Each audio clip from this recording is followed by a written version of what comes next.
Arratsalde on danorik.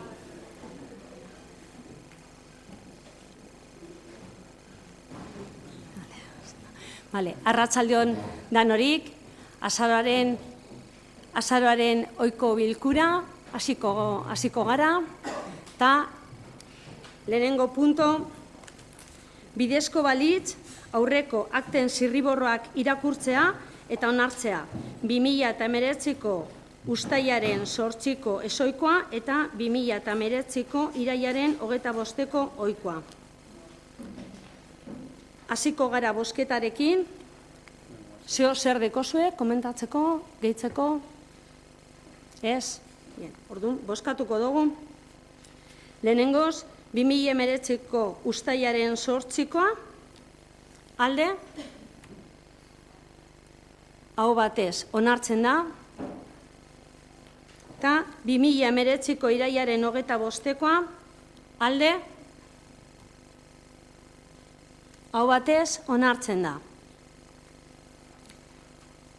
Bigarren punto, interesdun gaien berri emotea. Lehenengo punto, eragozpen txostenak. Hirurak egingo ditugu batera edo banan-banan. Lehena da eragozpen txostenak. Punto B, diru soberakinen kontura egindako kreditu aldarazpenak. Eta letra C, hirugarren hiruhileko aurrekontuaren kitapenak. Mesedez, interventore. Arratsalde on. Como viene siendo habitual, se trasladan al Pleno estos temas a los solos efectos de dar cuenta de ellos. Como apartado A de este segundo punto de dación de cuenta, se traslada al Pleno el informe de las resoluciones adoptadas por la Alcaldía contrarias a reparos formulados por la intervención hasta el 14 de noviembre de 2019. Son un total de 11 reparos, 9 de ellos se corresponden con facturas y contratos menores, que ascienden a un total de 108.492,81 euros, y otros 2 corresponden a nombramientos de Policía Municipal. Como letra B de este punto de dación de cuenta, se traslada al Pleno también el informe del interventor sobre las modificaciones de crédito del ejercicio 2019 hasta el día de la convocatoria de la Comisión de Organización, a través de las cuales, habiéndose financiado con remanente de tesorería, pudieran comprometer la estabilidad presupuestaria y o sostenibilidad financiera del Ayuntamiento y sus organismos autónomos. Como se ha explicado en anteriores ocasiones, a raíz de la norma foral de estabilidad presupuestaria se posibilita que, en el caso de que se lleven a cabo estas modificaciones de crédito, en vez de llevar al Pleno la aprobación de un plan económico financiero por incumplimiento de estabilidad presupuestaria, se posibilita por norma foral el valorar la sostenibilidad de estas modificaciones de crédito. Adjunto a las modificaciones de crédito en los expedientes están los informes de sostenibilidad oportunos, por lo que es simplemente reiterando la dación de cuenta de estas modificaciones. En este caso se da cuenta de 3 modificaciones de crédito financiadas con remanente de tesorería, una de ellas en Durango Quirolac, por un total de 38.146,17 euros, y 2 en el caso del Ayuntamiento de Durango, una de ellas por 274.542,84 y la otra de 122.520,99. Esto de lo que se trata es, como viene siendo habitual, me reitero, que conste que se ha dado cuenta de estas modificaciones de crédito en el Pleno para de aquí obtener la oportuna certificación, trasladar a la Diputación Foral de Vizcaya para que tengan en cuenta los ajustes de cara al cálculo de la estabilidad presupuestaria. Perdón. Y como tercer apartado de este segundo punto de dación de cuenta, se trasladó a la Comisión de Organización la liquidación del tercer trimestre del presupuesto. Se había trasladado previamente la liquidación de los organismos autónomos en sus juntas. Perdón, que me he liado con tanto papel. Y se dio cuenta expresa de la liquidación del tercer trimestre del Ayuntamiento. Se expuso por mi parte, por parte del interventor, que la liquidación de este tercer trimestre viene a ser una ejecución presupuestaria normal. En el caso de los ingresos, se han reconocido derechos sobre los previstos en un 92,37%. Para ser el tercer trimestre es una ejecución más que normal. Y la ejecución del cobro sobre estos derechos asciende a un 65,31%. Ya aclaramos también que no significa que el Ayuntamiento de Durango cobre mal los derechos que reconoce, sino que está el caso, por ejemplo, de Udalkutxa, que el criterio contable y presupuestario de reconocerlo es que se reconoce a inicio del ejercicio el derecho anual y se van ingresando mensualmente las cuotas oportunamente calculadas. Algo similar ocurre con el impuesto de bienes inmuebles, que se refleja en el capítulo 1 de ingresos, en el cual el padrón o el derecho reconocido se reconoce el 26 de julio y los ingresos se vienen ejecutando a partir de septiembre, octubre, que es cuando se empiezan a girar los recibos, ¿de acuerdo? De hecho, el ingreso más fuerte de este padrón se produce el 8 de octubre, el tercer trimestre se calcula a 30 de septiembre y ese ingreso viene a ser 3.604.000 euros sobre los 4,5 millones aproximados que supone el padrón de IBI, ¿vale? Es más que nada para que valoremos que es una ejecución normal. En el ámbito del gasto, la ejecución de las obligaciones sobre lo inicialmente reconocido asciende a un 60,11%, que es similar a lo que se viene ejecutando en el presupuesto de gastos en el Ayuntamiento de Durango en ejercicios anteriores, y el porcentaje de pago sobre las obligaciones reconocidas asciende a un 89,80%, que también es normal dentro de los periodos medios de pago que maneja el Ayuntamiento. Por último, se hace una comparativa de la ejecución respecto al año inmediatamente anterior. En cuanto a los ingresos, se ejecuta un 11,75% más de lo que se ejecutó el año anterior. Y en el caso de los gastos se ejecutan 2,79% de gastos menos que el año anterior. Bueno, son cifras normales. El Ayuntamiento en el tercer trimestre no tiene indicadores de riesgo en el ámbito de la estabilidad presupuestaria, ni en la regla de gasto, ni en el ámbito de la morosidad, ni tampoco en el ámbito de la deuda pública. Eskerrik asko. Jarraitzen dugu, bigarren puntuarekin, eta letra D, EAJ-PNV taldearen ordezkaritza aldaketa udal organo desberdinetan, mesedez idazkari jauna. La inscripción concreta de los miembros que han de integrar los distintos órganos complementarios de la Administración es una responsabilidad que incumbe a cada grupo municipal.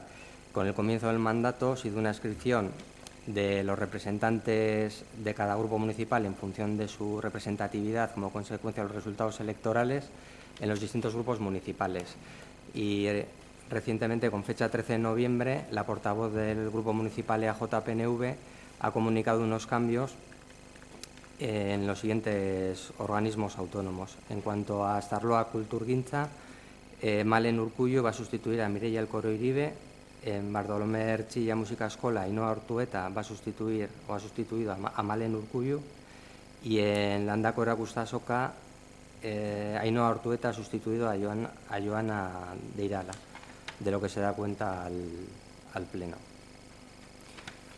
Y en cuanto al último punto de dación de cuentas, informar asimismo que se ha dictado el decreto 2195 del presente año, en el que se declara a la concejal del Grupo Municipal EAJ-PNV, Ainhoa Ortueta Echevarría, concejala en situación de dedicación exclusiva a partir del 21 de noviembre de 2019, con las retribuciones que están acordadas por el órgano competente y procediéndosele a dar con esa fecha el alta en la seguridad social.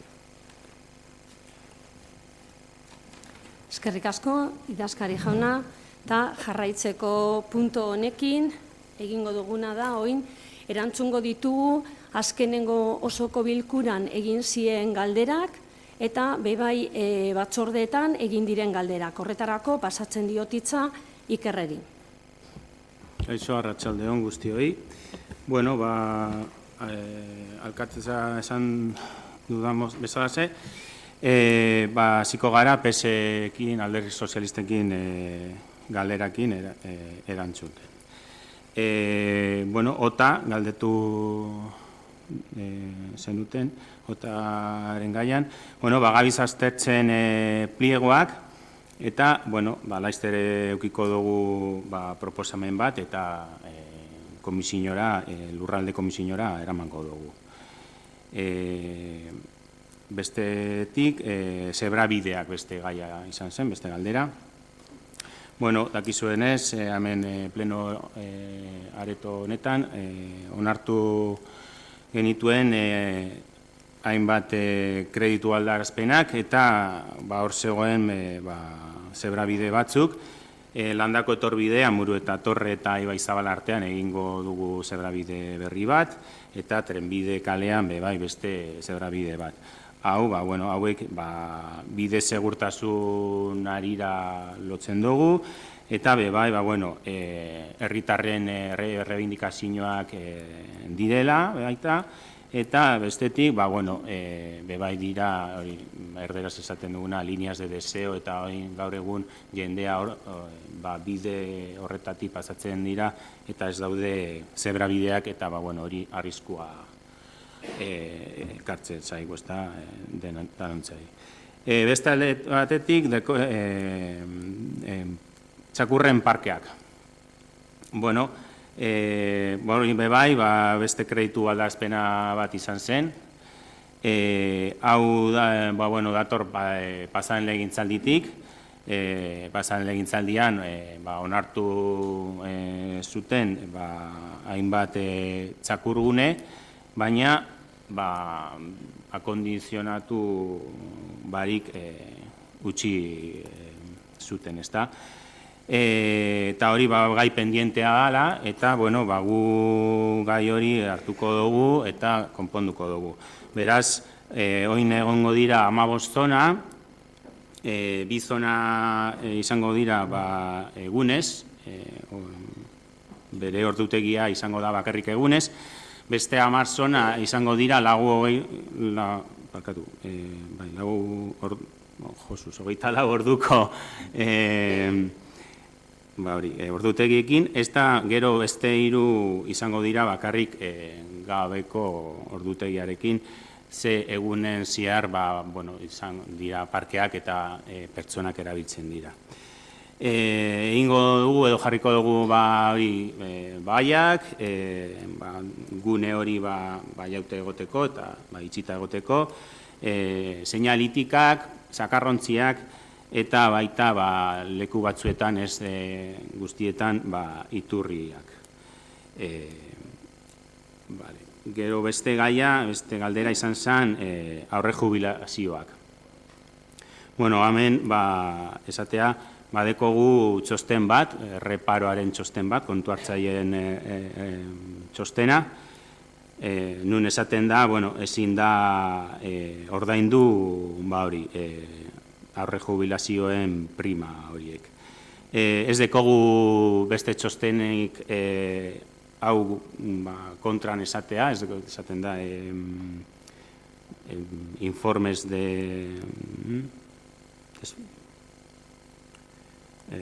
discrepancia, ez dekogu honen arira txostenik, ez da, de discrepancia. Ez idazkari jaunatik, ez giza baliabidetik arduraduna.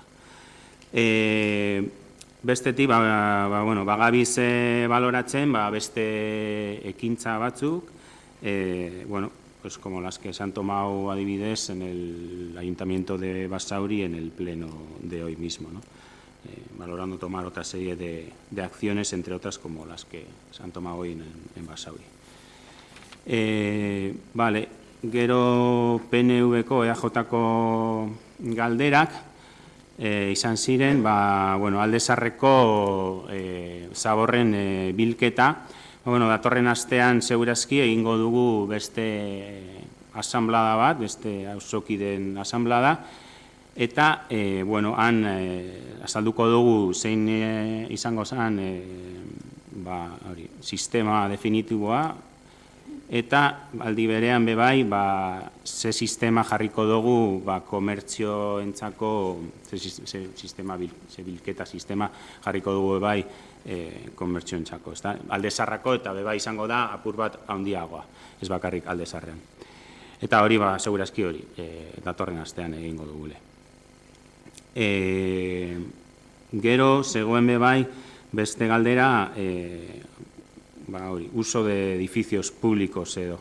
En los estatutos actuales de los organismos autónomos, en los cuales los organismos autónomos tienen diferentes edificios, no definen que no se pueda hacer ciertos actos diferentes a los fines de los propios organismos, ¿no? Que no se puedan hacer otros usos.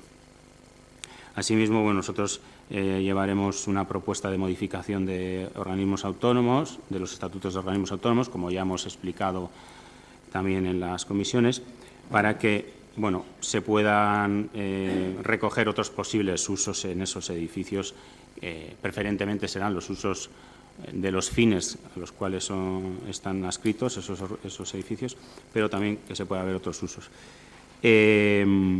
Eso, como decía, se trabajará en las próximas juntas, lo llevaremos en las próximas juntas de organismos autónomos para trabajar este tema y modificar los estatutos. Asimismo, se planteaba, se cuestionaba el uso de un acto del equipo de gobierno en Gurutze Santu, y ya explicamos también cómo que en Gurutze Santu se vienen haciendo, por poner el ejemplo, por seguir el ejemplo, se vienen haciendo otra serie de actos que nada tienen que ver con los fines de Gurutze Santu, ¿no? Como han sido actos de comercio, de Prentsaurrekos de comercio, y de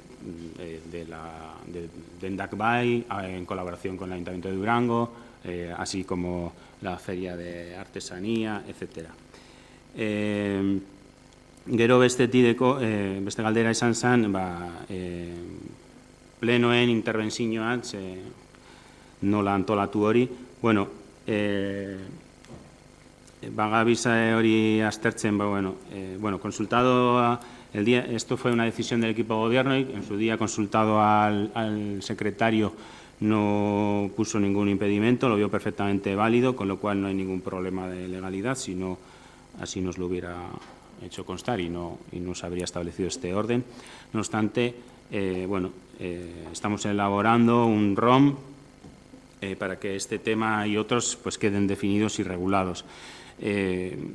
Esto ya lo deberíamos de tener, este ROM, hace tiempo. Quizás seamos el único ayuntamiento de primera que estemos sin ROM, pero este Gobierno establecerá y aprobará un ROM para definir todas estas cuestiones. Beste alde batetik, aurrekontu 2020ko aurrekontuak, gure asmoa da abenduan presentatzea, aurkeztea, aurrekontuak, eta gero, a inicios del año que viene, llevarlo a pleno. Egongo da prozesu parte hartzaile bat, hori bebai, datorren komisioan, abenduak 11 kontua emongo dugu, zelan izango zen aurrekontu parte hartzaileak, eta bebai egingo ditugu ekintza ezberdinak, herritarrei hau azaltzeko eta parte hartzeko bebai. Gero beste galdera izan zen gerentearena, erakunde autonomoen gerentearena, eta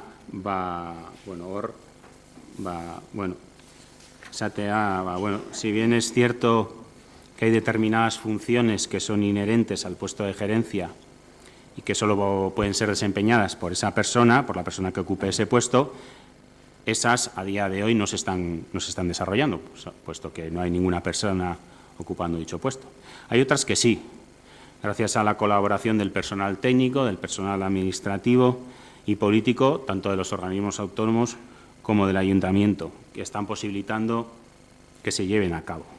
Conviene aclarar sobre este tema que una situación similar ya se dio cuando el gerente titular de la plaza pasó a la situación de comisión de servicios en otra administración.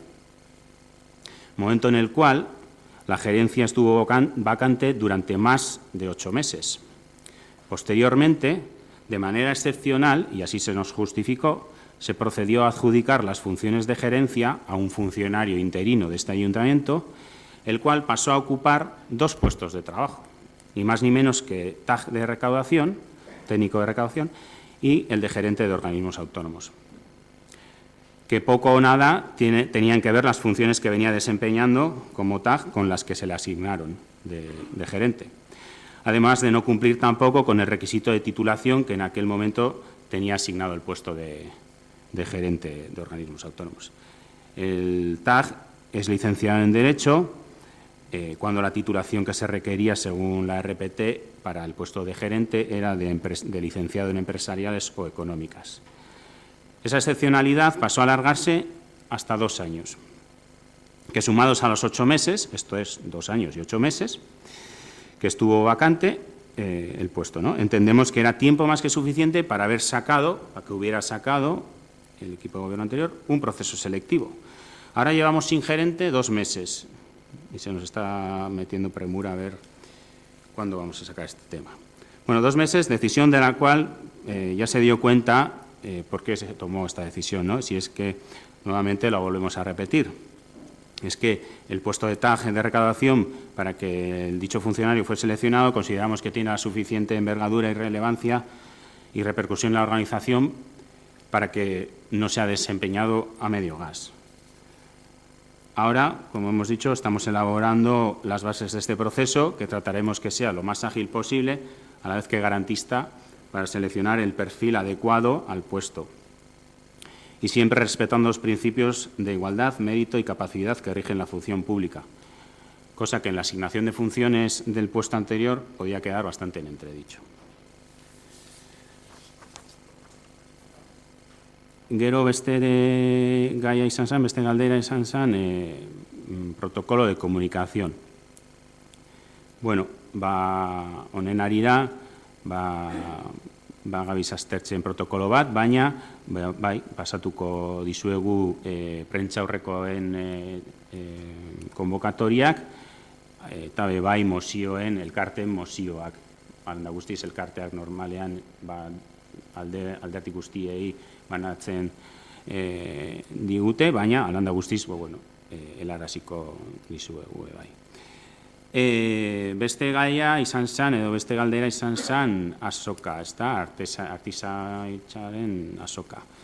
Bueno, horre zegoen 2015ko txosten bat, arkitekta externa bat, egin zuen txosten bat, eta txosten horretan, jartzen dauz zenbat arazoak dauzka azoka, ez da, Merkatu Plaza eraikina.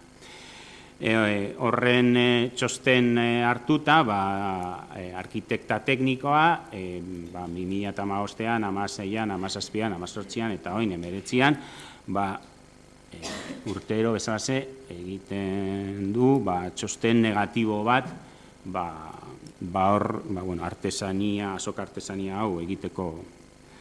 Gero, dago beste txosten bat, arkitekto arduradunen, beste txosten bat, non baldintza batzuekin onartzen da edo baimentzen da artisauen azoka egitea. Aurten, otros años se le pedían las condicionantes estas, las baldintzas se le pedían a posteriori, primero se le daba la autorización y luego se le pedían los requisitos, y este año se le han pedido previamente, porque ha habido años en los que igual nos ha entregado el seguro de responsabilidad civil, etcétera. Entonces, este año se le ha pedido previamente esta información, la han entregado y se ha autorizado. Asimismo, se ha habido como un alarmismo que no se va a hacer la Feria de Artesanía o que no apostamos por la Feria de Artesanía. Nosotros ya hemos dicho que nosotros estamos totalmente a favor de las ferias de artesanía, de los artesanos y de su trabajo, y que no sé de dónde ha salido, no sabemos de dónde ha salido tanta alarmismo cuando en años posteriores pues la feria de artesanía había empezado sin el permiso siquiera. Y entonces este año, pues al menos 2 semanas antes de que empezara la feria, ha tenido el permiso. Beste gaia, edo beste galdera izan zen, zebra biden edo segurtasunen arir, ezta, urten zen, albiste ezberdinak, donde se insta al ayuntamiento a mejorar la visibilidad de los pasos de cebra, etcétera. Pues sí, en los presupuestos de 2020 ya se podrá ver cuáles son las medidas que se van a tomar para mejorar la visibilidad de los pasos de cebra. No obstante, se hacía referencia al paso de cebra de la calle Larrasoloeta. No obstante, hay que indicar que, si bien es cierto que hay en pasos de cebra que la iluminación, y no son los pasos de cebra, sino en Durango en general la visibilidad en algunas zonas es escasa. Si bien es cierto, hay que concienciar, hay que trabajar en la concienciación de las personas o de los conductores, ¿no? En ese paso de cebra que se pone como ejemplo a Larrasoloeta, que está señalizado con una luz que, según el movimiento, se enciende y hay, creo, también señalítica iluminada, pese a todo ello, que pueda ser un ejemplo de mejora de los pasos de cebra, pese a todo ello, hay que concienciar a las personas, porque, algunas personas que vivimos por la zona pasamos por ahí todos los días, tanto en bici como andando, y en muchas ocasiones, pues, como se suele decir, nos han peinado, ¿no? Pues que la gente baja de la Larrasoloeta a toda velocidad y viene de la rotonda de Guernica-Cobarbola a toda velocidad también, pese a estar en mejores condiciones iluminado, pese a tener señalítica, a tener resalto, etcétera. De todas formas, como decía, en los presupuestos se verá reflejado las medidas que se van a tomar para mejorar en general los pasos de cebra y la iluminación en Durango. Al hilo de esto, pues en prensa también salía una serie de cuestionamientos sobre las modificaciones de crédito que se han venido realizando. Se nos achacaba que había modificaciones de crédito de diferentes cuantías que quizás eran menos urgentes que el tema de los pasos de cebra. Se hablaba de los 95.000 euros que hemos explicado antes para habilitar parques para perros, y ya hemos explicado que es un tema que era un compromiso que adquirió el equipo de gobierno o la corporación pasada, y que el equipo de gobierno pasado no llevó a cabo y que nosotros lo vamos a llevar a cabo, un compromiso con la Asociación de Animales, de Perros, Durang Dog. También se nos achacaba que se van a invertir 40.000 euros y se hacía una especie de referencia a equipos informáticos específicamente en el despacho de H. Bildu. Queremos aclarar este tema, que la modificación de crédito 17-2019, pues había una serie de modificaciones de crédito, que había 700 euros para un mini rack de comunicaciones que estaba puesto el despacho de H. Bildu, que no es el despacho de H. Bildu, es junto a Alcaldía el despacho que hay, que ahora mismo estamos 3 personas trabajando, que hay ahí un switch y una serie de cableado de voz que permite que estos altavoces, estos micrófonos funcionen y que la Itzultzailea pueda traducir en los plenos. Pues eso recogerlo en un armarito pequeñito que cuesta 700 euros y no estén los cables por el suelo, que no es para H. Bildu nada. Por otro lado, 2 tablets para el equipo de gobierno. Se han repartido tablets a todos los corporativos para que se pueda hacer el tema de audio acta, expedientes electrónicos, tener todo. Se repartieron a todos los corporativos, salvo a 2 miembros del equipo de gobierno, pues puesto que solo había 19 tablets. No sabemos por qué la corporación o la legislatura pasada solo se compraron 19 faltaban 2.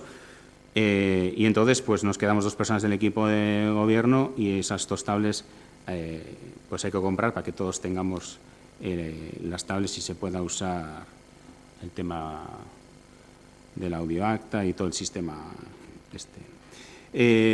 asimismo, se hablaban de una serie de teléfonos móviles. Se van a comprar 15 teléfonos móviles, pero para nada, por valor de 15 móviles, por valor de 3.375 euros, para nada son para el equipo de gobierno, son para las diferentes áreas, técnicos que usan móvil a diario de trabajo.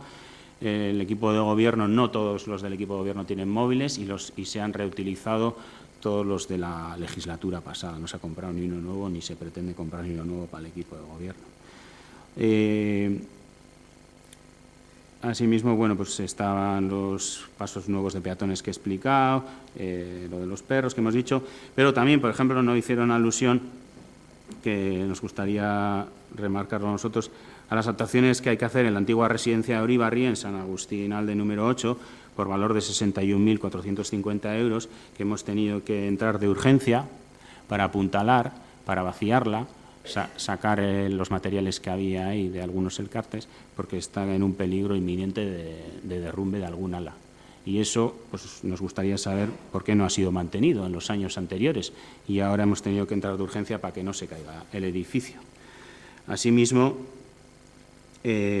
bueno, también en otra modificación de crédito hemos tenido que actuar de urgencia para arreglar las pasarelas peatonales que hay en Pinondo, que hay en Inchaurrondo y que hay en Oizkalea, sobre todo la de Oizkalea, que presentaba problemas estructurales graves, que hemos tenido que invertir 70.000 euros para que pues, estos puentes de madera que tenemos en el municipio no se caigan. También nos gustaría saber por qué el anterior equipo de gobierno no realizó mantenimiento alguno. Y estos sí creemos que son, estos que sí son urgentes y bueno, no han hecho referencia, ¿no? Sin embargo, sí han querido hacer referencia de manera un poco pues, bueno, partidista, sin sentido para algunos temas de informática, aludiendo a que eran de H. Bildu, del equipo de gobierno, cuando no es así. Y por último, Ane, zure... Bai, oin euskeraren egunaren horre tartien bueno, ze ekintzak egingo diren eta salpenak emoteko Aneri pasatuko diot hitza. Eskerrik asko. Bueno, zuetako asko jakinen ganien egongo zarie, gaur ekin dugu inaugurazio prentxaurruko, baina bueno, komentatzeko eta txarto ulerturik ez daiten egon. Durangoko udalak euskeraren egunerako programa baten jau, herrigintza batzordien eskendun programa honen barri emon lotubarik eunkelako, baina lotute eukin bezain pronto batzordekidiek, bai emailez eta bai WhatsAppez jakinaren gainien jarri duguz. Gaurtik abenduaren 3 arteko programazioe lotu dugu, orain arteko tendentziak aldatu guran. Aurten, lehenengoz Durangoko udalak euskararen eguna ospatzeko ekintza desberdinek antolatu ditu egun hauetarako. Bai, gainetik aipatuko ditut antolatu dugu zen ekintza batzu. Bai, esan dugu moduen puntu ipini dugu Platereuna kafea antzokian eta azaroaren 27 abenduaren 3 bitartien bi panel egongo die, bai herritar, ikasle, irakasle, Durangar oro eta Durangar estan orok parte hartu alixeteko desioen faktoria eta bizipinen biltegian. Bi arlotan egongo die desberdin jute bi arluek eta bata desioen faktorian eukingo dugu euskerarekin lotutako desioak edo nahiak idazteko aukeri. Eta bestien bizipenen biltegian euskararekin lotutako bizipen onak. Bai, hori esan doan moduen, antzokian egongo da gaurtik abenduaren 3 bitartien, beraz, edonor joan alda bertara eta nahi dauena bertan txertatu. Horrez gain, abenduaren 2an, berbalagunek antolatuta, mintzodorron mekingo dugu, bai goizez eta bai arratzaldez, eta, bueno, horreurek berbalagunek antolatu dau, eta bai eskatu da biena da, bertan parte hartzera gonbiti luzatu dabe, baina aldala izena motie antolakuntza lana errazte aldera. Eta, bueno, abenduaren 2an bertan, arratzaldeko 7:30 antzeslan bat eukingo dugu, tabernaria antzeslana, Mikel Martínez aktoreak antzestuko da, eta Patxo Telleriak zuzenduta idatzitako antzeslana da. Eta, bueno, gero bukatzeko, abenduaren 3an, euskararen egunen nazioarteko egunetan inien, ekitaldi xume eta herritar bat eiki gure dugu Plateruena antzokian, eta bertan bai panel bi horietan txertatu diezan, edo bai ikastetxe, herritar, euskara ikasle, edonok aukeri eukingo da, bertan irakurri alizeteko bere iritzi, bizipen, desio, ero dana dalakue, bai. Eta hori da programazio aldetik lotu dugune. Orden, gobernu talde honek esatie, euskararen alde lan egingo dauela, gure eraginpien dauen esparro guztietan, jakin badakiguleko Euskararen eguna ez dela abenduaren 3 soilik. Urteko 365 egunek baino. Beraz, egun hauetan antolatu dinen ekintzetan parte hartzera gonbidatzen zaituztegu, bai Durangoko udaleko kide gaien danoi, bai herritar orori. Eskerrik asko. Eskerrik asko, Ane. Jarraitzen dugu, gai ordenarekin, 3. puntua, bidezko balitz, euskera plana 2019-2022 onartzea. Mesedez, Toni jauna hurbiltu zaitez azalpenak emoteko.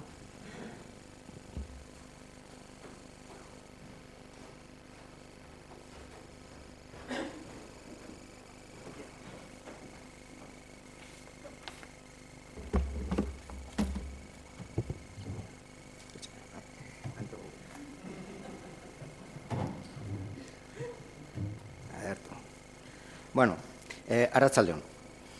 Durangoko udalaren euskara plana 2019-2022 aurkeztuko dut. 2 dokumento dira ekartzen direnak. Bata, udalbarruko euskara plana eta bestea udalerri mailakoa. Eta 2 artxibotan banatu baiatzu ebe, euskara plana 2 adarrez osaturiko plan bakarra da.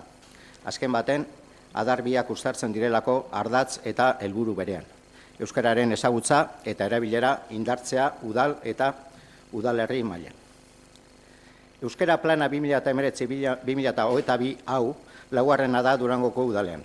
Lehena 2005-2008 izan zen, bigarrena 2009-2012 eta azkena 2013-2017. Kasu guztietan, aurreko planaren ebaluaketa egin izan dugu hurrengoaren helburuak eta ekintzak zehaztu baino lehen. Eta hori bera egingo dugu gaur dakargun planaren diseinua egiterakoan.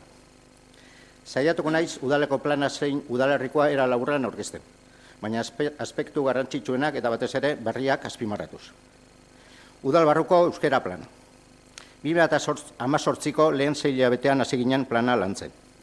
Lehenik eta behin, Eusko Jaurlaritzako hizkuntza politikorako sailburuordetzak plangintzaldi berrirako plazaratu zituen gidalerroak jarraitu genituen. Galdetegiak igorri genizkien udaleko langileei arlo ezberdinetako zenbait konturen gaineko euren iritzia jasotzeko. Eta horrela, euskarak udalean bizi duen egoeraren diagnostikoa egiteko hurrengo 2 esparru hauek aintzat hartuta. Batetik, euskara zerbitzu hizkuntza izatea, hau da, erakundearen irudia batetik, errotulazioa, ikusentzunezkoak, argitalpenak, ekitaldiak eta olakoak.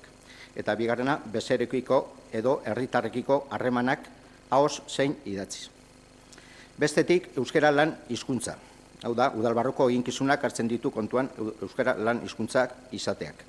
Eta hemen sartzen dira, barne komunikazioa, udalbarrukoa, ahoz zein idatziz, baliabide informatikoak, kanpo harremanak, ahoz zein idatziz, enpresa pribatu hornitzaileekiko harremanak, 8 hizkuntza, hizkuntza irizpideak, hizkuntza eskakizunak, langileen soslai linguistikoa, langileen balorazioak euskararen bilakaerarekiko, erabilera planaren ebaluazio kualitatiboa eta ordezkari politikoen soslai linguistikoa. Guztira, 100 gora galdetegi jaso genituen bueltan.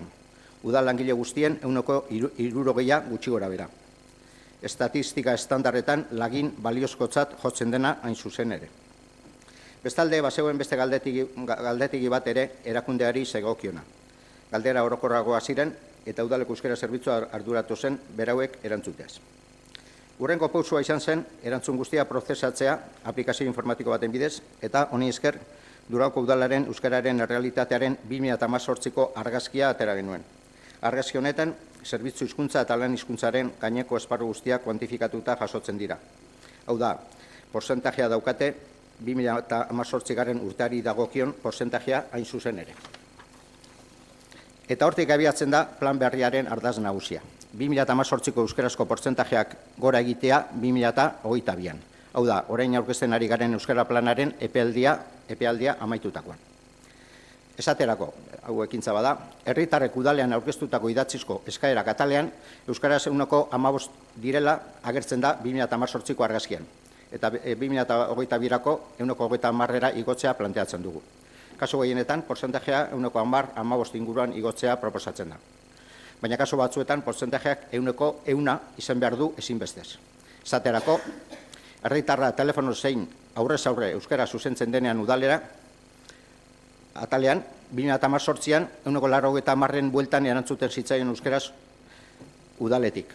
Baina legez, hau da, euskara hizkuntza ofiziala denez, herritarrak euskaraz egiten duenean, dena delako udal bulegoan, udalak ezinbestez anuntzun behar dio herritarrari euskaraz. Hots, 100 portzentajea behar du olako kasuetan. Hortaz, 2018ko argazkarien parean, 2012koa jarriko dugu 3 urte barru. Eta honela, ebaluatu ahal izango dugu 2018-2022ko plangintzaldian jarri ditugun helburuak bete diren edo ez. Eta gainera, alderatu ahalko dugu beste udal batzuetako datuekin. Udal gehienek prozedura bera baliatu dutelako. 2018ko diagnostikoa egiteaz gain, euskara planak bigarren atal bat dauka. 2018-2022 epealdirako ekintza orokorrak. Eta hauek dira garantzitsunak. Zerbitzu hizkuntzaren alorrean, hizkuntza irizpideak gaurkotzea eta transmititzea, herritarrekiko harreman hizkuntza neurtzea, herritarrak euskara erabiltzera animatzeko jarduna eta itzulpenetarako irizpideak ezartzea. Eta lan hizkuntzari dagokienez, euskarazko idatzizko ekoizpena sustatzea, euskara hutsezko komunikazio ekintza sustatzea, motivazio ekimenak ahozko harremanak sustatzeko eta trebakuntza sistematizatzea. Ekintza guzti hauek helburu bikoitza dute. Batetik, herritarren hizkuntza eskubideak bermatzea, eta bestetik, administrazio barruko lana euskaraz ere egiteko aurrera pausoak ematea. Ekintza hauek era orokorrean barik udaleko departamentuetara egokitu dira, 15 departamentu guztira. Eta departamentu bakoitzarentzat prestatu dugun planean honako agertzen da. Diagnostikoan jasotako informazioa, langileen hizkuntza gaitasunaren datuak, hizkuntza eskakizuna edo perfilak, eta garrantzitsuena departamentu bakoitzari planteatzen diogun ekintza plana. Esan beharrik ez dago, udaleko departamentuen ekintza plana departamentu horien eginkizunetara egokitzen dela. Ezin baita plan bera diseinatu esaterako, zerbitzu orokorretarako edo musika eskolarako. Naiz eta euskararekiko bete behar bertsuak izan batean zein bestean. Dokumentuak jasotzen diren ekintzak departamentu bakoitzeko langile, teknikari eta buruekin adostu ditugu. Hortaz, eragile guztien oniritzia dute oinarri. Azkenik, euskara planaren jarraipena egitea proposatzen da. Udaleko eragile guztiekin, udaleko ordezkari politikoa barne. Eta bigarren partea, hau izen da udal barruko euskara plana, eta bigarrena udalerri mailako euskara plana. Udalerri mailako euskara plana, herri mailako euskara plana, 2017ko azaroaren 28ko osoko bilkurak, Durangoko udalaren euskara kontseiluaren antolakutza eta funtzionamendu araudia onartu zuen. 2018-2019 tartean 14 batzar egin zituen euskara kontseiluak. Euskara kontseiluak euskara sustatzeko ekintza plan berria diseinatzeko. Esparru askotako kontseilukideek hartu zuten parte batzarrotan. Udaleko zinegotziak, eskoletako ordezkariak, euskalgintzakoak, euskaltegietakoak, partikularrak eta bestelakoak. Azken plangintzaldiko dokumentotik abiatuta, kontseilukideek hainbat ekarpen eta iradokizun plazaratu zituzten. Eta 2019ko otsailean 27ko azken bileran, euskara plan berria adostea lortu genuen. Hemen ere, lehen diagnostikoa egin genuen, eta gero datuak aintzat hartuta, ekintzak proposatu genituen ondorengo 6 esparruetarako. Irakaskuntza, transmisioa eta helduen euskalduntza alfabetatzea, 2 kirola, 3 merkataritza, 4 etorkinak, 5 kultura eta 6 edabideak eta ikateak. Ez naiz luzatuko ekintzen ondinorakoak azaltzen, 37 baitira guztira, baina norbait zalantzaren babadu saiatuko naiz berau harritzen. Joan den asteko herrigintza batzordean, azaroaren 18an gobernu taldeak aurkezturiko 3 ekarpen gehitu zitzaizkion planari. 4-2-4, hau da, familia laguna egitasmoa, familia euskaldunen eta etorkinen arteko harremana sustatzeko eta euskara indartzeko. Beste bat, Durango ezagutu webaren kurrikuluna eguneratzea eta, azkena, euskararen erabilera ziurtatzeko Durangoko eta Auzoko jaietan, inauterietan, gabonetan, entatzekoetan. Eta Alderdi Sozialistako Jessica Ruizek 2-1 ekintzaren idazketa aldatzea proposatu zuen, eta batzordeak onartu egin zuen. Lehengo idazketa honela jasota zegoen. Entrenatzaile euskaldunen zerrenda argitaratuko da. Eta horien aldiz honela jasotzen da, entrenatzaile euskaldunen zerrenda egingo da, ala eskatzen duenari laguntza eskaintzeko. Eta ja, amaitzeko, hauxe gehitu nahi dut. Joan den astean, azaroaren 19an, pasan martitzenean, Euskadiko toki erakundeetan hizkuntza ofizialen erabilera instituzional eta administratiboa normaltzari buruzko 179/2019 dekretua argitatu zen Euskal Herriko agintaritzaren aldizkarian. Dekretua atera berria bada ere, zirriborroa ezagutzen genuen aldez aurretik. Horrexegatik, dekretua jasotzen dituen hainbat betebehar jasota daude hemen aurkezten dugun euskara planean. Beste batzuk ordea, azken ordukoa direlako, ez daude gure dokumentuan jasota. Esaterako hirigintzarloa bete-betean ukitzen duen hizkuntza inpaktua aztertzea udaleko plan edo proiektuetan. Baina, 179/2019 dekretuan jasota dagoenez eta honen aurrekaria den eta legean 7. artikulan ere bai, bete beharreko agindua da, gai aztertu, bete beharreko agindua da, eta hortaz, aurrerago bada ere, udaleko hirigintzarloko ordezkari politiko eta teknikarekin gai aztertu eta egin beharrekoak zehaztu eta gero, Durangoko udaleko euskara plana 2019-2022 barneratuko dugu. Besterik ez, eskerrik asko. Eskerrik asko, Toni. Orain, zabalduko dugu hitza, turnoren hitza, PSE. Arratsalde-on guztioi, eskerrik asko bai teknikariei bai trebatzailei egindako lanagaitik. Berai esker batez ere gaur onartuko dugu laugarren plan hau. Gu bakarri 2 puntualizazioak egin nahi ditugu, lehenengoa denok uste dugula eta ados gaudela euskara gai transversala izan behar dela, eta dokumentu horretan horrela jasotzen da, irakaskuntza, merkataritza, etorkinak eta abar kontuan hartzen direla, eta bigarrena guk uste dugu gu izan behar garela adibide bat. Eta bai pizka bat kuriosoa da Euskara Batzordeko presidenteak euskaraz jakitea. Gainera, kontuan hartuta euskara plana barruan gu zinegotziak aukera daukagula euskara bai hobetzeko edo ikasteko, izango da batzuentzat euskara ez daukadala hainbeste garrantzirik. Amaitzeko, esan gure dugu, bai planen helburu handiak dauzela eta kontseiluan segimendua egingo dugula, eta espero dugu pausoz pauso eta Durangoko hainbat agente desberdinekin eta herritar guztiekin proposatzen diren helburu guztiak betetzea, eta noski alderdi sozialisten botoa euskara planaren baiezkoa izango da. Eskerrik asko. EAJ. Bueno, arratsaldeon, dan hori, Tonik ondo esplikau dau, plana zein dan, eta geupe, geure alderditik ondo ikusten dugu, beraz, aldeko boto emango dugu, eta Jessicaz be bat nator, azken finean geupe, badauko gula hemen, geure erantzunkizuna, plan honek, bintzat euren helburuak betetako, eta ez bakarrik udalean, udaletik kanpora be, geure kalietan eta geure herrian apur bat, plan honek aurrera urten eta helburuak betetako. Guk geure erantzunkizuna, betetako asmo dugu, uste dugu euskeria sustatu egin behar dela, jarraitu egin behar dugula, Tonik esan dugu laugarren plana dela, eta jarraitu daigun beste asko eukiteko, eta beste barik, geure aldetik konforme gauzela, eta gupe alde bozkatuko dugu. Eskerrik asko. Herriaren eskubideak.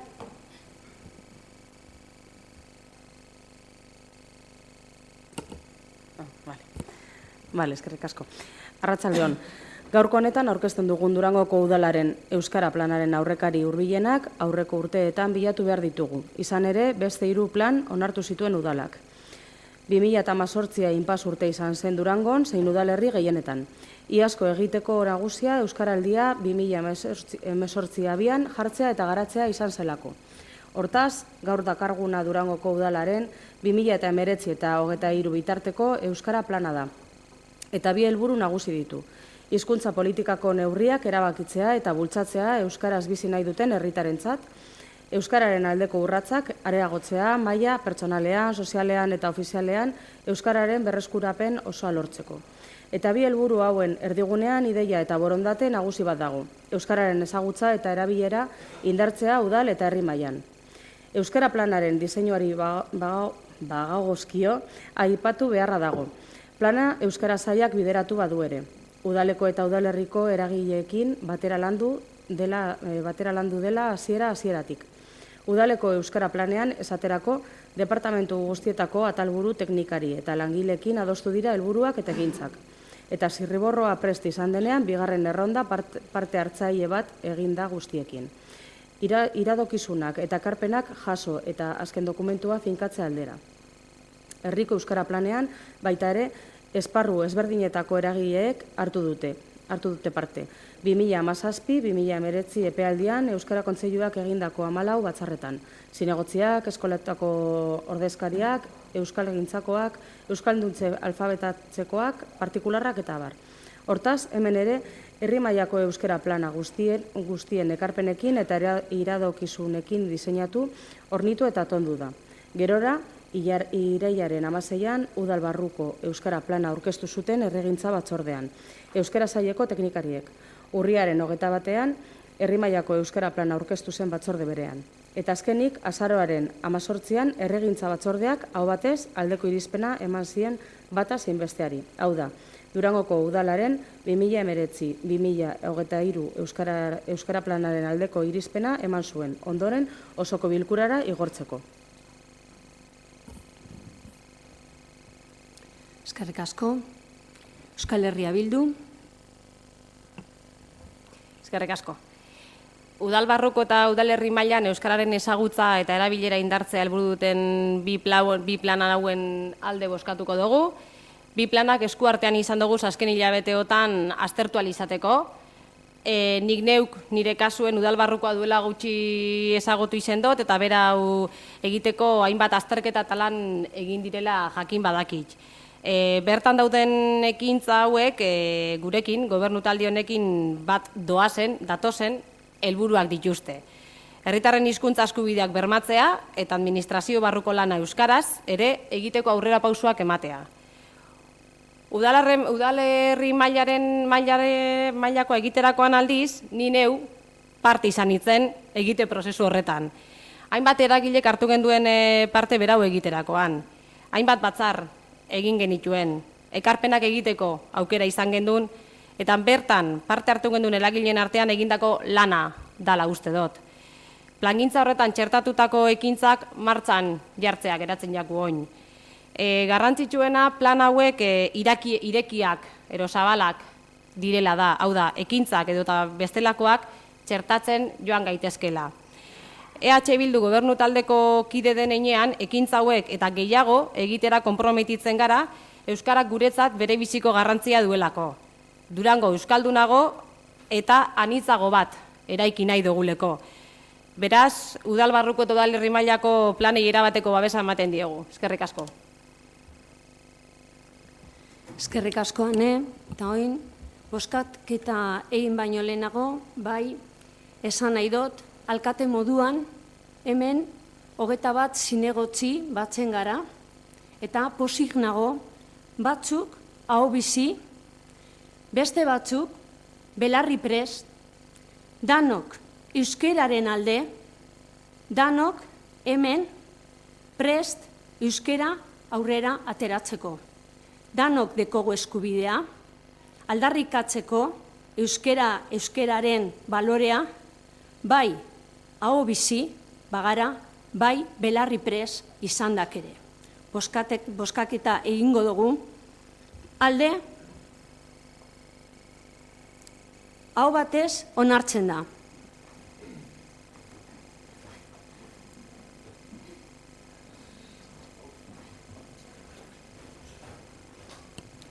Oin, 5., 6., 7., 8. eta 9. puntuek, barkatu, 4. faltatzen zait, barkatu. 4. puntua, bidezkoa balitz, astarloa kulturgintzako langile batek egindako bateragarritasun eskaera onartzea. Ez dakit hitza hartu nahi duzuen? Bai.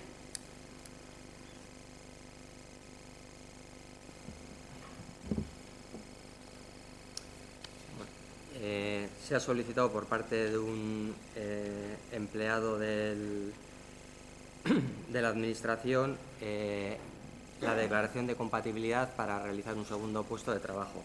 Se trata de un funcionario interino que está en situación de dedicación parcial y consta en el expediente el informe de la responsable de Recursos Humanos que tras analizar la solicitud entiende que cumple todos los requisitos legalmente establecidos para poder desempeñar ese segundo puesto de trabajo, en este caso en otra administración. Consta en el expediente, asimismo, el dictamen favorable de la Comisión Informativa de Organización, con lo cual no existe ningún impedimento para que, si la Corporación Municipal lo estima oportuno, pueda estimar la pretensión y declarar la compatibilidad. Eskerrik asko, idazkari jauna. Orduan turnoak ez baditugu nahi, pasatzen gara bozketa itxera. Alde, hau batez, onartzen da. Oin bai, 5., 6., 7., 8., 9. puntuak kontseilu ezberdinen erreglamentuaren aldaketa. Egingo duguna da turno de palabra zabalduko dugu, danok batera tratatzeko, azkenean gai berdina da, eta gero banan-banan joango gara bozkatzen. PSE, lehenengoz defendatuko daue Julianek, eta gero ja nahi badugu zabalduko dugu turno. Arratsaldeon guztioi y sobre todo a la ciudadanía que hoy tenemos el pleno lleno. Eskerrik asko por venir. Para la entrada del punto 5, 6, 7, 8 y 9, simplemente lo que se comentó en la comisión correspondiente, que es una modificación y una adecuación de lo que son los consejos, tanto el Consejo de Igualdad, el Consejo de Euskera, el Consejo Escolar, el Consejo Asesor de Planeamiento y el Reglamento del Mercado Baserritarra. Es simplemente una adecuación a la nueva estructura que tenemos hoy en día de las comisiones, y esos consejos se tienen que adecuar a la nueva estructura municipal que salió de esta legislatura. Antes había más comisiones y ahora tenemos 3 y se adecuan cada cual a la que cuelga para adecuar ese epígrafe. O sea, no es una modificación de fondo, sino de adaptación a la nueva estructura. Eskerrik asko. PSE, EAJ, Herriaren Eskubideak, bez? Orduan bozkatuko dugu, alde, hau batez, onartzen da. Ai, barkatu, banan-banan, barkatu. 5. bidezkoa balitz, berdintasunerako udal kontseiluko erreglamenduaren aldaketa onartzea. Alde, hau batez, onartzen da. 6. punto, bidezko balitz, euskararen udal kontseiluko erreglamenduaren aldaketa onartzea. Alde, hau batez, onartzen da.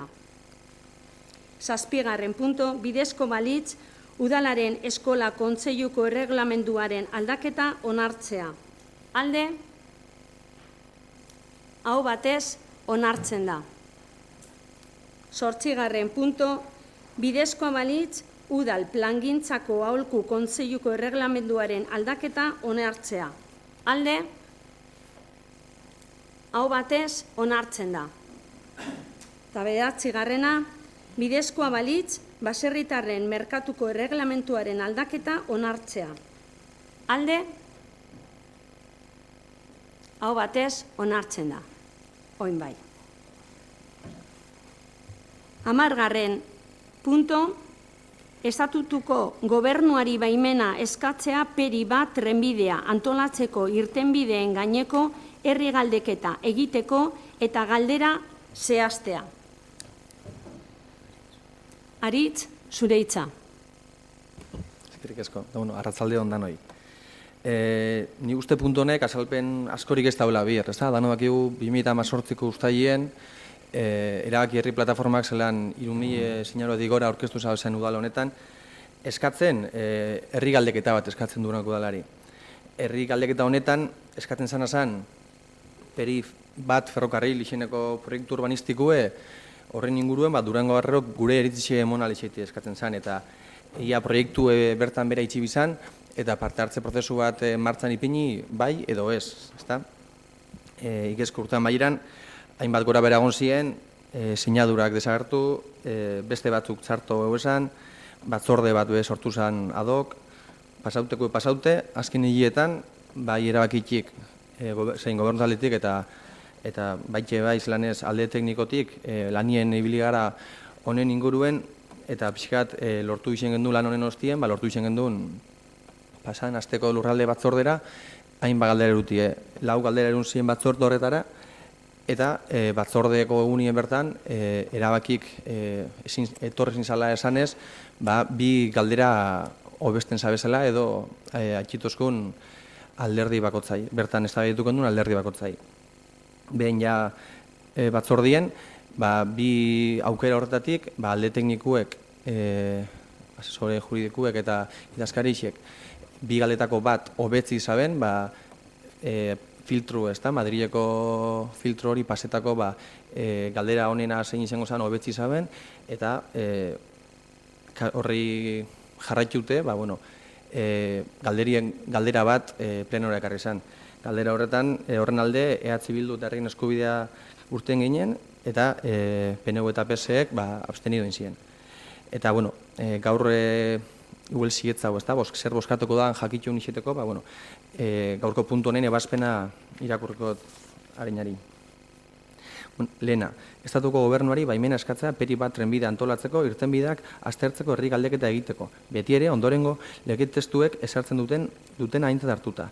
Apirilearen 2ko, 7.125 legearen 71 artikulua eta alaber Euskadiko toki erakundeen apirilaren 7ko 2016 legearen 80. artikulua. Bigarrena, herri galdeketarako aurreikusten den galdera honako hau da. Ados altzaude peri bat trenbidea proiektua gelditzarekin eta irtenbide bideragarri baten azterketa abian jartzarekin beti ere herritarren parte hartzea aintzat hartuta. Hirugarrena, herri galdeketa deitzea ministroen kontseiluaren baimena lortu eta gero, alkatetzari dagokio.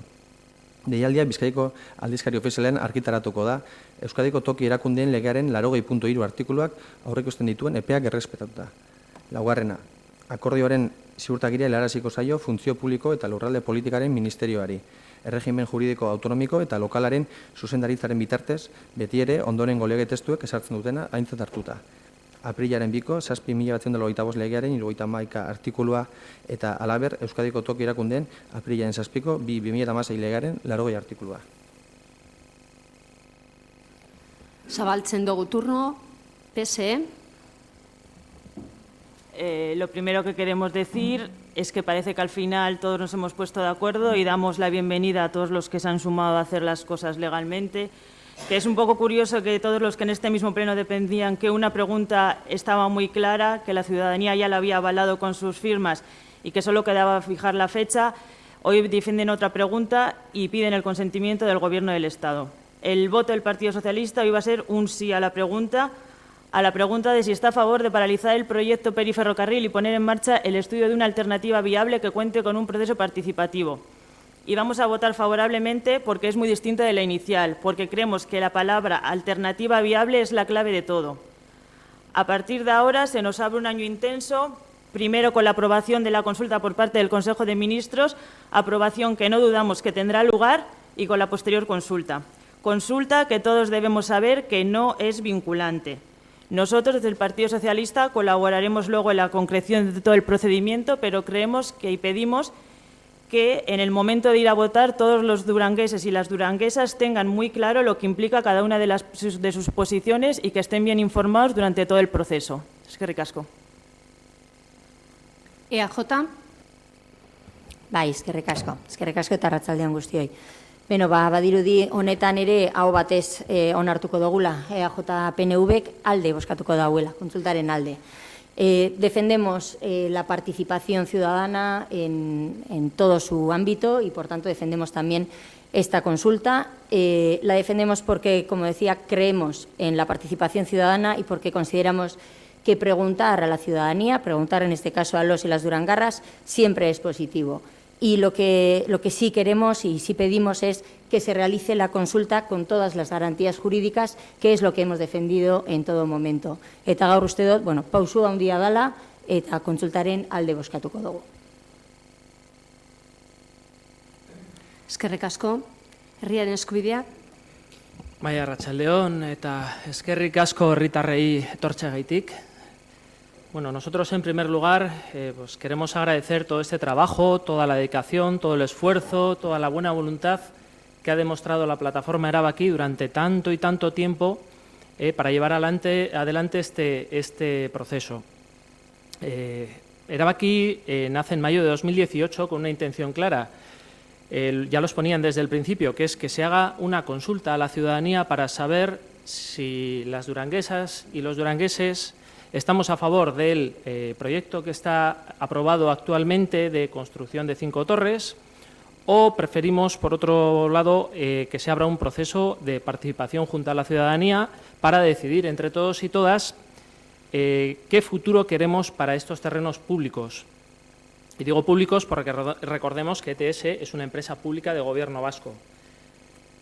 Ya en julio de 2018, Erabaki presentó un escrito al Ayuntamiento con la propuesta, además de las primeras firmas. Comenzaba entonces un largo proceso lleno de reuniones informativas junto a la ciudadanía, mesas con recogidas de firmas, miles de apoyos llegados desde Durango y desde fuera de Durango, que concluía con la entrega de alrededor de 4.000 firmas que apoyaban esta consulta ciudadana. En diciembre, en este mismo pleno, se aprueba inicialmente llevarlo a una comisión en enero. En enero, nuevamente, se vuelve a tener que hacer otra aprobación en este mismo pleno para la creación de una comisión ad hoc para el estudio del procedimiento de la consulta, etcétera. Pero en realidad no se pone en marcha ningún proceso para que esta consulta se lleve a cabo.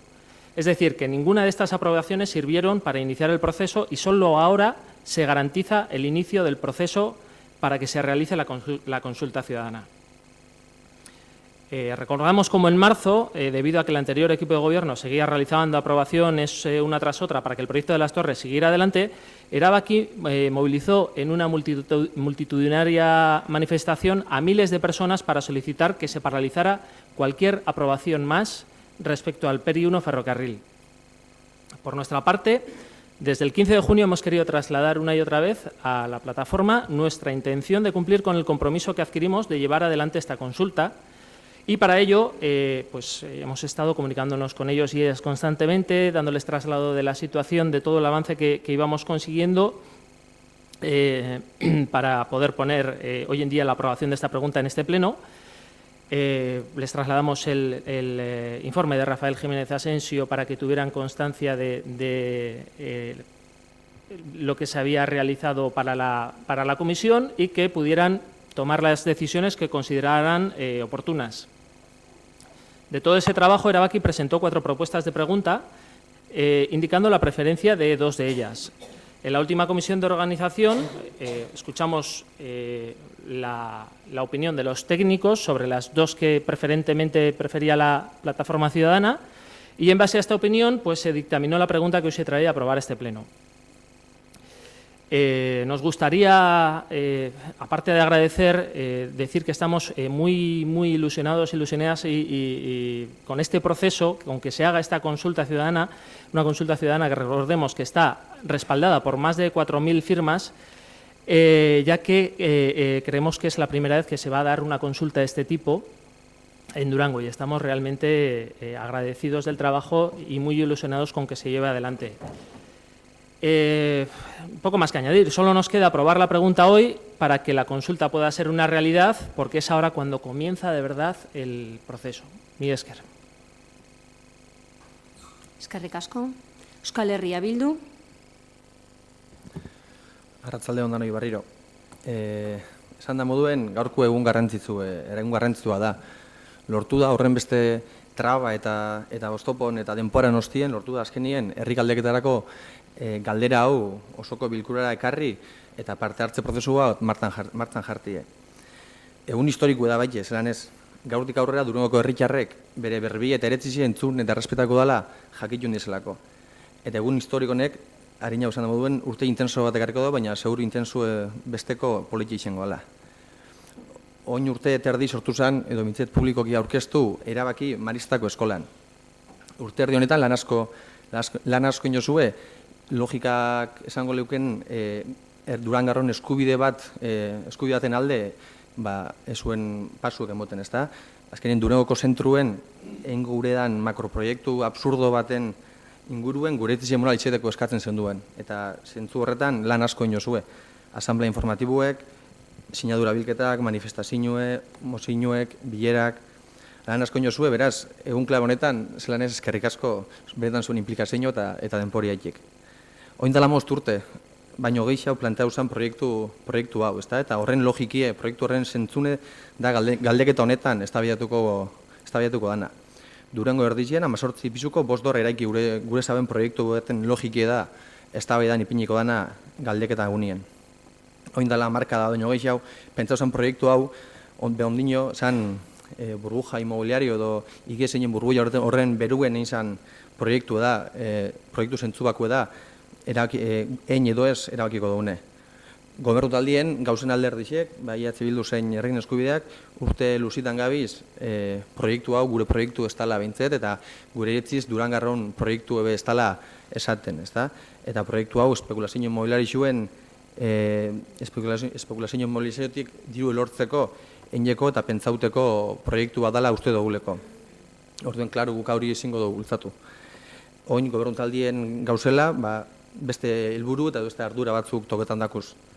Oin eskuartin dekune da, aproboko dugun galdeketa hau martzan ipikie, eta horretarako beste paso batzuk doriko dizointze, isengo dela galdeketa honen prozeduri eziaztu, eta behin Madrietik jasotako erantzune hartu hostien, segiduen herritxarrak informau, parte hartu eta eztabaidatzeko ahalik eta espazio gehien zabaldu. Oso biarrezko ikusten dugu, zelan ez, herritxarrak ondo informautu egoti, eta informazio guztitxe, datu errealak isetie. Galdeketi eitxeko, biarrezko ikusten dugu. Orduen lan horretan ipiniko gara, gaurdanik lan horretan ipiniko gara, eta herri galdeketa historiko hau ahalik eta onduen, eta egoko isen urten daien. Eta maitzeko, eta barriro be, herri galdeketa honek dekon garantizaitik, eta martzan ipiniko prozesu historiko nahitik, eskerrik asko barriro erabaki, zuen lan eta dikazinue eskertzeko da, Durangarron isenien, Durangarren gaitxik egin jozulako guztia, basike, hau pasuek. Eskerrik asko, beste turno hitza nahi duzue, ez, orduan, zeuek ez duzue nahi, herriaren eskubidea. Mila esker. Vemos algún partido un poco nervioso por el tema de la aprobación de la consulta. Nos gustaría recordarle al PSE que su partido defendía que fuéramos los políticos quienes redactáramos la pregunta. Nunca hemos defendido esa postura. Nosotros hemos creído siempre que debería ser Erabaki la plataforma quien plantee la pregunta. Esa es la diferencia. Entendemos que Erabaki pueda tener haya dudas sobre la pregunta inicial debido a que hemos visto una y otra vez como hay determinados partidos que no han trabajado precisamente en pro de la consulta. ¿Le podrían explicar su partido qué ha hecho exactamente para que la ciudadanía lleve a cabo esta consulta? Porque yo se lo puedo explicar. Le acabo de decir que en julio Erabaki presentó la primera propuesta junto a las primeras firmas. Desde entonces su partido tuvo 11 meses para ayudar a que la consulta se realizara. Sin embargo, ninguna de esas medidas que hicieron en esos 11 meses sirvió para que esta pregunta llegara hoy aquí. En esos 11 meses se les solicitó una y otra vez este informe, un informe que nos hemos encargado de hacer desde que entramos el 15 de junio, no ha sido tan complicado, y que en 11 meses parece que no tuvieron tiempo de hacer. Sin embargo, le puedo explicar lo que sí tuvieron tiempo de hacer. Tuvieron tiempo de aprobar, en primer lugar, rechazar la moción de Erabaki en el Pleno. En segundo lugar, tuvieron tiempo de aprobar un proyecto de urbanización que les presentó ETS en tan solo 20 días con un informe de la oficina técnica que advertía que lo que iban a aprobar no se podía ni siquiera llamar un proyecto. Lo he dicho ya varias veces en este Pleno.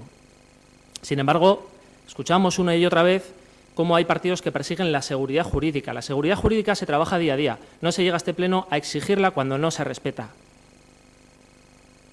Después de aprobar este proyecto de urbanización, también tuvieron tiempo para hacer este informe. Sin embargo, lo que hicieron fue aprobar un programa que se llama el Programa de Actuación Urbanizadora. Estas dos últimas aprobaciones las hicieron de manera unilateral por decretazo y sin consultar ni informar ni a la ciudadanía ni al resto de partidos. Perdón. No quería meterme en todo esto, la verdad. Pensaba que iba a ser un día de celebración, que es lo que nosotros queríamos. Sin embargo, pues bueno, no me voy a meter más porque creo que hoy es el día de celebrar, de apostar y de trabajar por la participación de la ciudadanía. Hoy se acaban las excusas, hoy comienza un proceso para que los durangueses y las duranguesas decidamos qué hacer con estos terrenos. Hoy es el día de dar las gracias a todas las personas que desinteresadamente han trabajado para llevar esto adelante, que han participado ya sea recogiendo firmas o firmando, ya sea en las mesas informativas, informando a la ciudadanía, asistiendo a las comisiones o a las manifestaciones que se produjeron. Hoy es el día de que las personas anónimas y quienes hoy estamos aquí celebremos que podemos decir que por fin comienza el proceso para la consulta ciudadana. Mi esker. Eskerrik asko, EH Bildu. Bai, bueno, igual gaitxi pixka martetik izango da, baina, bueno, parte hartzen alde entzuteo zenien PSE eta PNV berroaiten, guztako batenia, egunen baten, atzeti edo tafan inguruko galdeketa herritar bat etxe, egun hori politi izango litzeke baitxe, hainbeste hemen haue betetia zaratau, bueno, beste espazio batzuen badauelako aukeri bai horren inguruen berroaiteko, hori parte hartzi lantzeko, orduen, ni bintzet desitan egon naz egun hori heltzie. Eta, bueno, gero hortik oinak aire bueltaute, esaten da, bilurre sartu guran edo, eta pleno honetan entzunda batzordietan baite, entzunda prentzaurreko edo eta deklarazioetan, bilurre sartzen moduen, kontu zibileko aldeketa honaz, indemnizazio bilionariziok etorri alko dizela, eta kontu zebernu sartzen garen, bultan etorri lehikela. Seguru nago hori zen dauen bat bez, hilitzik laterri duko, oi momentuen, sinatzen, txosten bat, hori holandala esaten. Momentu honetan gauza asko airien dauz. Proiektu honetan, jakitun zai, ze puntu baina dauzen gauzak airien, orduen hori esatiek gaur egun, bilurre sartzea da, ez daulako realidadik, momentu honetan, ez dalako, momentu honetan ez zizuk atrebiduko txosten bat horrena sinatzen. Baina, bueno, mantra honetik aratau, ez da, hori bilurro izartetik aratau, ni usteot, pasua da joan migaela, ez da, eta ikusi jabien ordan, ez da, lur horren jabie. Lur horren jabie, zeinan, ez da, ETS da, ETS, Eusko Jaurlaritzako, sare horretako atal bada, ez da? Zeuok, PNV eta PSE gobernatu zuen Eusko Jaurlaritza horretako parte txiki bat da. Orduen, berbaiten danien jabie kontuz, torri eskero jabiek eta indemnizazio eskatu eskero milioiek paubikuz. Hori izaten danien, ez eskutau jabe horren arpeixe, ez da espekuladore, promotore, olako kapitalista ilun bat, ez da Florentino Pérez edo Paco el Pocero, ez da horren atzen dauena. Horren atzen dauena da, Eusko Jaurlaritza da, horren jabe, azken finien, orduen, esan mirdu bazue, bilurre arrisku dauela, indemnizazio milionarizio paketako, esaizu mesedez, zeuen alderdixek, igual, kasuen kasu, urtan dana urten da, eta hartzen erak isi hartute, izango dela egunen baten udal hau, eta udal hau ipiten da munduik aurra, Durangarro zuek, indemnizazio milionarizio batera sartuka biena. Esaizu gauzak bere berroa eta bere termino guztietan, ez da? Eta, bueno, esan da baite, azkenengo astitan esan da, oin goberron talden gauzena, eta lehen oposizioen gengo zanak, 180 graduko boltien mondo gule, ez talako, jatorezko galderi eskatzen duleko lehen, gerora oin bapatien, beste lako galdera raro bat epino gule, ez dakit, goberron taldeekin jauena da, eta erabakik bebai, prozesu horretan parte hartu dau, izan da, parte hartzetan aditu esan pertsona batek txosten irakurri, ikusi txosten horren ondorixo zeintzu diezan, eta ondorixo horrek esan bazauen jatorrizko galdera hori, izen lehikela ambiguo dalako, ez da, zalantza arrexide dalako edo, esan eskero, esan dezaulako, Madrilko filtro hori pastako arrisku egon lehikela, ugen jogune da, zalantza baten geldo gonda, ez da, duda bat onda, edo galderie edo galdeketie. Eta galdera izan, galdera bat lehenko jatorrizkue planteago, eta Madriek ezetza baino, hori edo galdera bat aldatu, eta Madrilko filtro pasako gala ziurtatu. Hau da, galdeketie bera, herritarrek parte hartuko dela bera ziurtatu. Orduen, galdeketa bi zalantza horren artien, ustot, autuek gurentzako erreza izan da. Galdeketi ziurtatu, parte hartzi ziurtatu. Eta erabaki guztot, beraki be logika bardinen planteaute, erabaki dau, galderie bera, bere utzien, bere esentzia hori mantendu baino, hobazala galdeketie ziurtatzie. Eta azkenik, nos ha dicho aquí que la consulta no es vinculante, y con un no sonoro casi. La consulta no es vinculante legalmente. Aquí lo que planteamos no es que sea vinculante legalmente, sino que políticamente sea vinculante. Este equipo de gobierno se compromete a que salga lo que salga, porque lo que saldrá será a raíz de un proceso de participación, que lo que salga sea vinculante políticamente y lo que salga será lo que se va a hacer. Entonces, más allá de meter miedo, que no es vinculante y eso se puede caer en cualquier momento, la vinculación es política y este equipo de gobierno lo acata. Eskerrik asko, Aritz. Oin, boskatuko dugu, irakurriko dut berriz puntua eta gero ja boskaketa egitera pasatuko gara. Estatuko gobernuari baimena eskatzea peri bat trenbidea antolatzeko irtenbideen gaineko herri galdeketa egiteko eta galdera zehaztea. Galdera hauxe da. Ados alzaude peri bat trenbidea proiektua gelditzearekin eta irtenbide bideragarri baten azterketa abian jartzearekin, beti ere herritarren parte hartzea aintzat hartuta, alde,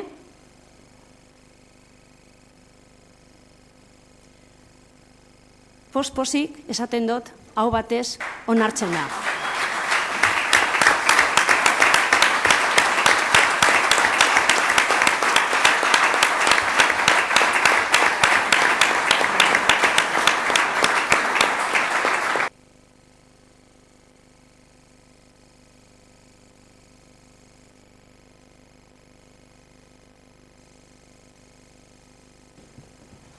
Hamaikagarren punto, Durangoko pentsionisten mugimenduak aurkezturiko mozioa pentsio duinen defentsari buruzkoa.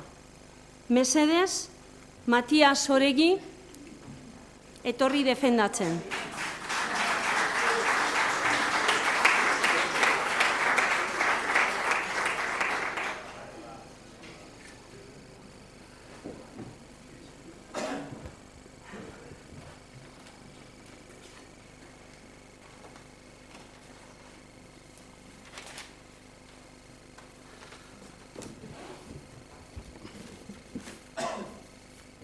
Papera que marcha yo, Beti. Kaixo, arratsaldeon danori, buenas tardes a todos. Bueno, aurkezpen txiki bat egingo dut, mozioa nun kokatzen dugun guk. Eta gero egingo laburpentxo bat, erteraz bai. Badira, ia 2 urte, urtarrilean izango diraz, pensiodunen movimendua kalean dagola. Hasi ginen, 0,25 kontra, eta gero, jungara urte bi honetan, gure plataforma osatzen. Ikusirik, denbora aurrera doala, eta gure eskakizunak ez duela erantzunik jaso.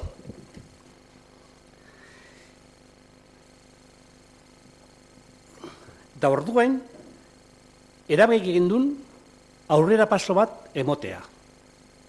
Osea, un salto kualitatibo, zaten dena erderaz, ematea. Eta orduen horri bilegera hau lantzen. Orduen honetako eukindugu hartu emanak eragile sozialekin, bai sindikatuekin, gaztiekin, feministakin, ikasleekin, komertzio txikikoekin, eta abar. Orduan, hor jungara lantzen bide horri bat edo hoja de ruta bat. Hoja de ruta hau, hasi ginen egiten, irailean, 30 nagusien eguna zela eta. Orduan, egin gendun manifestazio bat, Euskal Herri mailan, eta Durangon egin gendun manifestazio bat, Durangaldekuok. Eta baitebe, partu hartu ben, udalako jente batek, eta abar. Bueno, hortik aurrera, badakizue, hilen 16an, egin zala manifestazioa Bilbon. Eta baitebe, Euskal Herriko hiriburu guztietan, eta Ibarren. 40.000 persona hon ginen, eta abar. Eta hau, babestua izen zan, babestu birramen danak. Danak ados jarri ziren. Horregaitik, hurrengo pausua izango da, hilen 12an, bai Bizkaia, Gipuzkoa eta Araba, jungo gaiezela Gasteizko biltzarrera, parlamentura.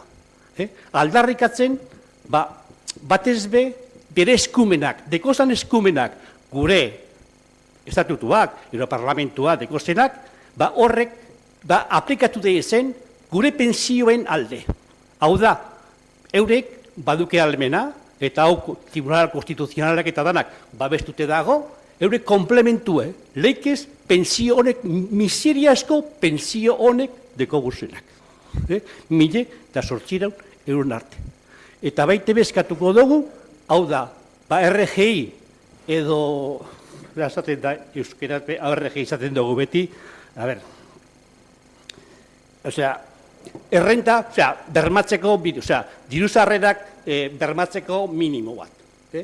Orduen, oneri eskatuko dugu, progresibo izen daiela, gehiago, eta batezbe, epinten da besten eragozpenak kentzeko.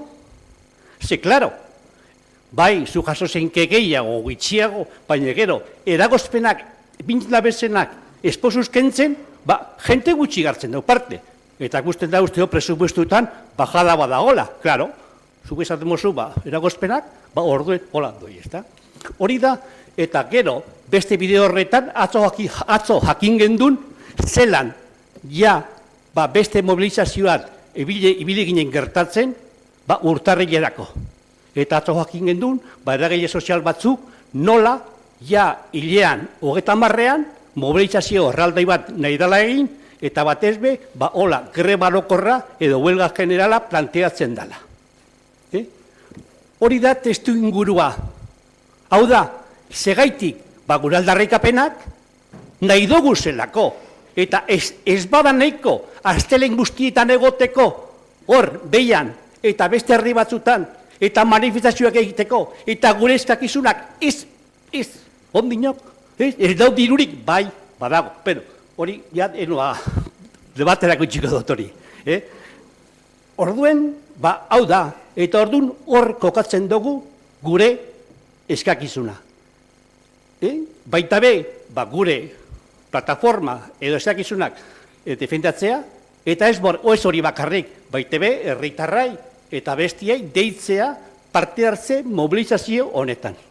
Batez be, aurrera jarraitzeko.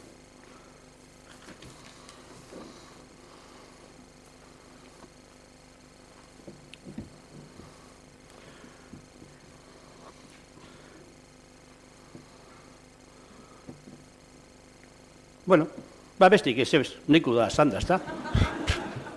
Salik gehiago bainez. Bueno, una pequeña introducción para situar la moción que estamos presentando, que luego la leeremos y no empiezo ahí a discutir. Que llevamos 2 años en esta lucha, que casi 2 años, y efectivamente, pues claro, las promesas son las promesas, pero las realizaciones son otras. Y entendemos que ha pasado el tiempo y que no han sido satisfechas nuestras reivindicaciones. Por eso nos pusimos en contacto para elaborar una hoja de ruta, para dar un salto cualitativo a nuestros planteamientos.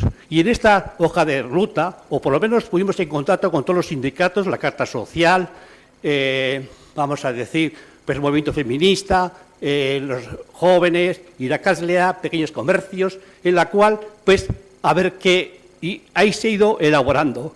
Pues empezamos el día 30 con el Día del Mayor, una reunión en la comarca o manifestación del Durangaldea. Hemos seguido este mes con el día 16 de una manifestación en Bilbao, apoyado y en todas las capitales, apoyado por todos los sindicatos y todos estos, y ahora planteamos seguir el día 12 de diciembre y en Navarra el día 16, tanto al Parlamento Foral como al Parlamento Vasco, para que, en este caso en el nuestro, que vamos a ir Guipúzcoa, Áraba y Vizcaya, hacia Gasteiz, y reclamaremos que el Gobierno vasco, que con sus competencias aplique un complemento que debía de ser de ley, porque no es como la RGI.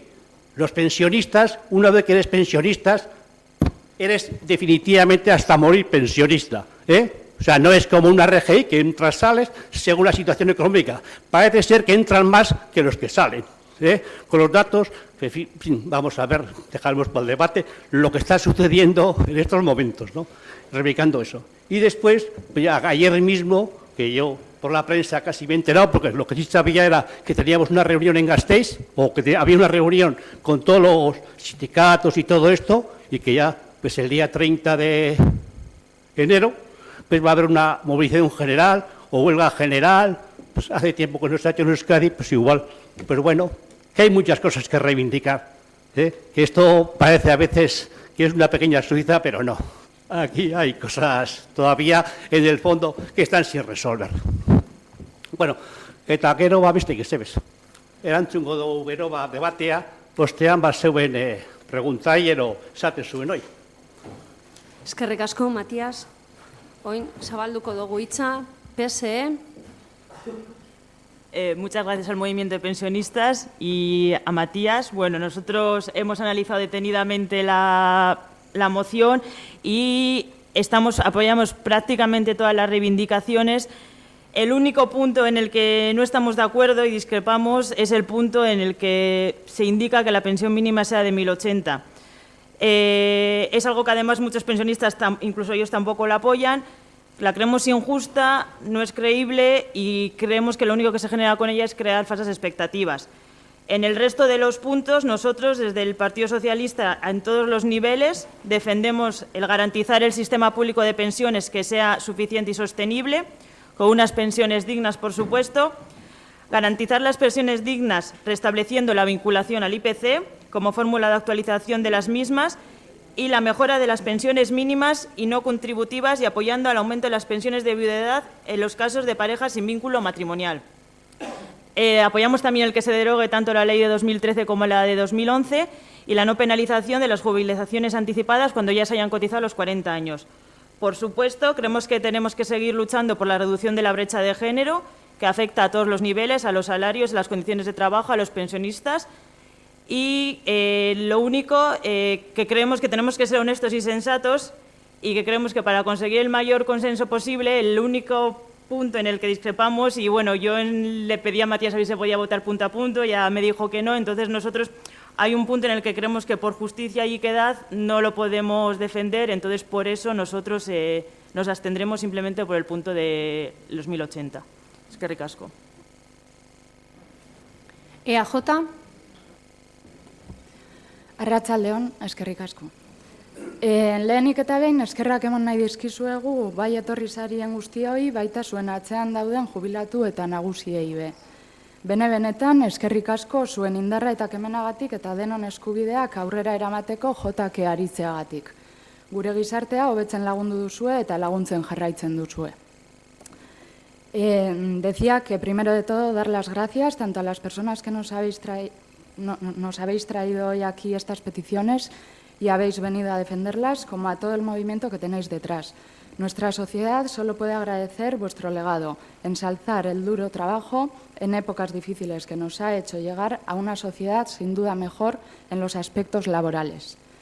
Nada más admirable que poder contemplar vuestra energía, vuestro deseo de que los que vienen detrás tengan una vida mejor, además de plantear mejorar vuestra situación y la de tantos jubilados y jubiladas que viven situaciones económicas muy complicadas, objetivo que compartimos y por el que se ha venido trabajando. Y EAJ, no os quepa duda, trabajará. Centrándonos en la moción, si pudiéramos votarla por partes, como bien sabéis, estamos totalmente de acuerdo con muchos de sus puntos, pero desgraciadamente no con todos, y solo por eso hoy nos vamos a abstener, basándonos en el modo en el que está planteada y no por su contenido, con el que estamos de acuerdo en su mayor parte.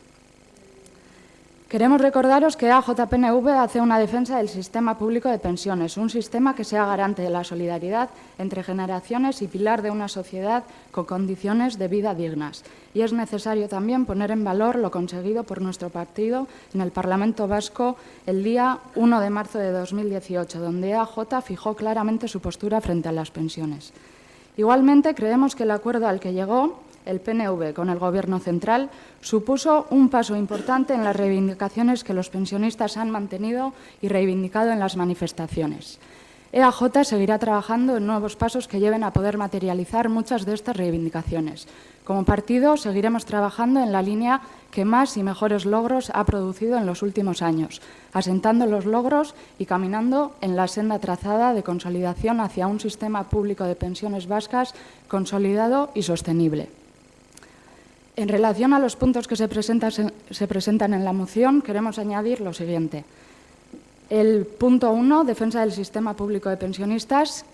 Sí, EAJ defiende el sistema público de pensiones que sea garante de la solidaridad entre generaciones y pilar de una sociedad con condiciones de vida dignas.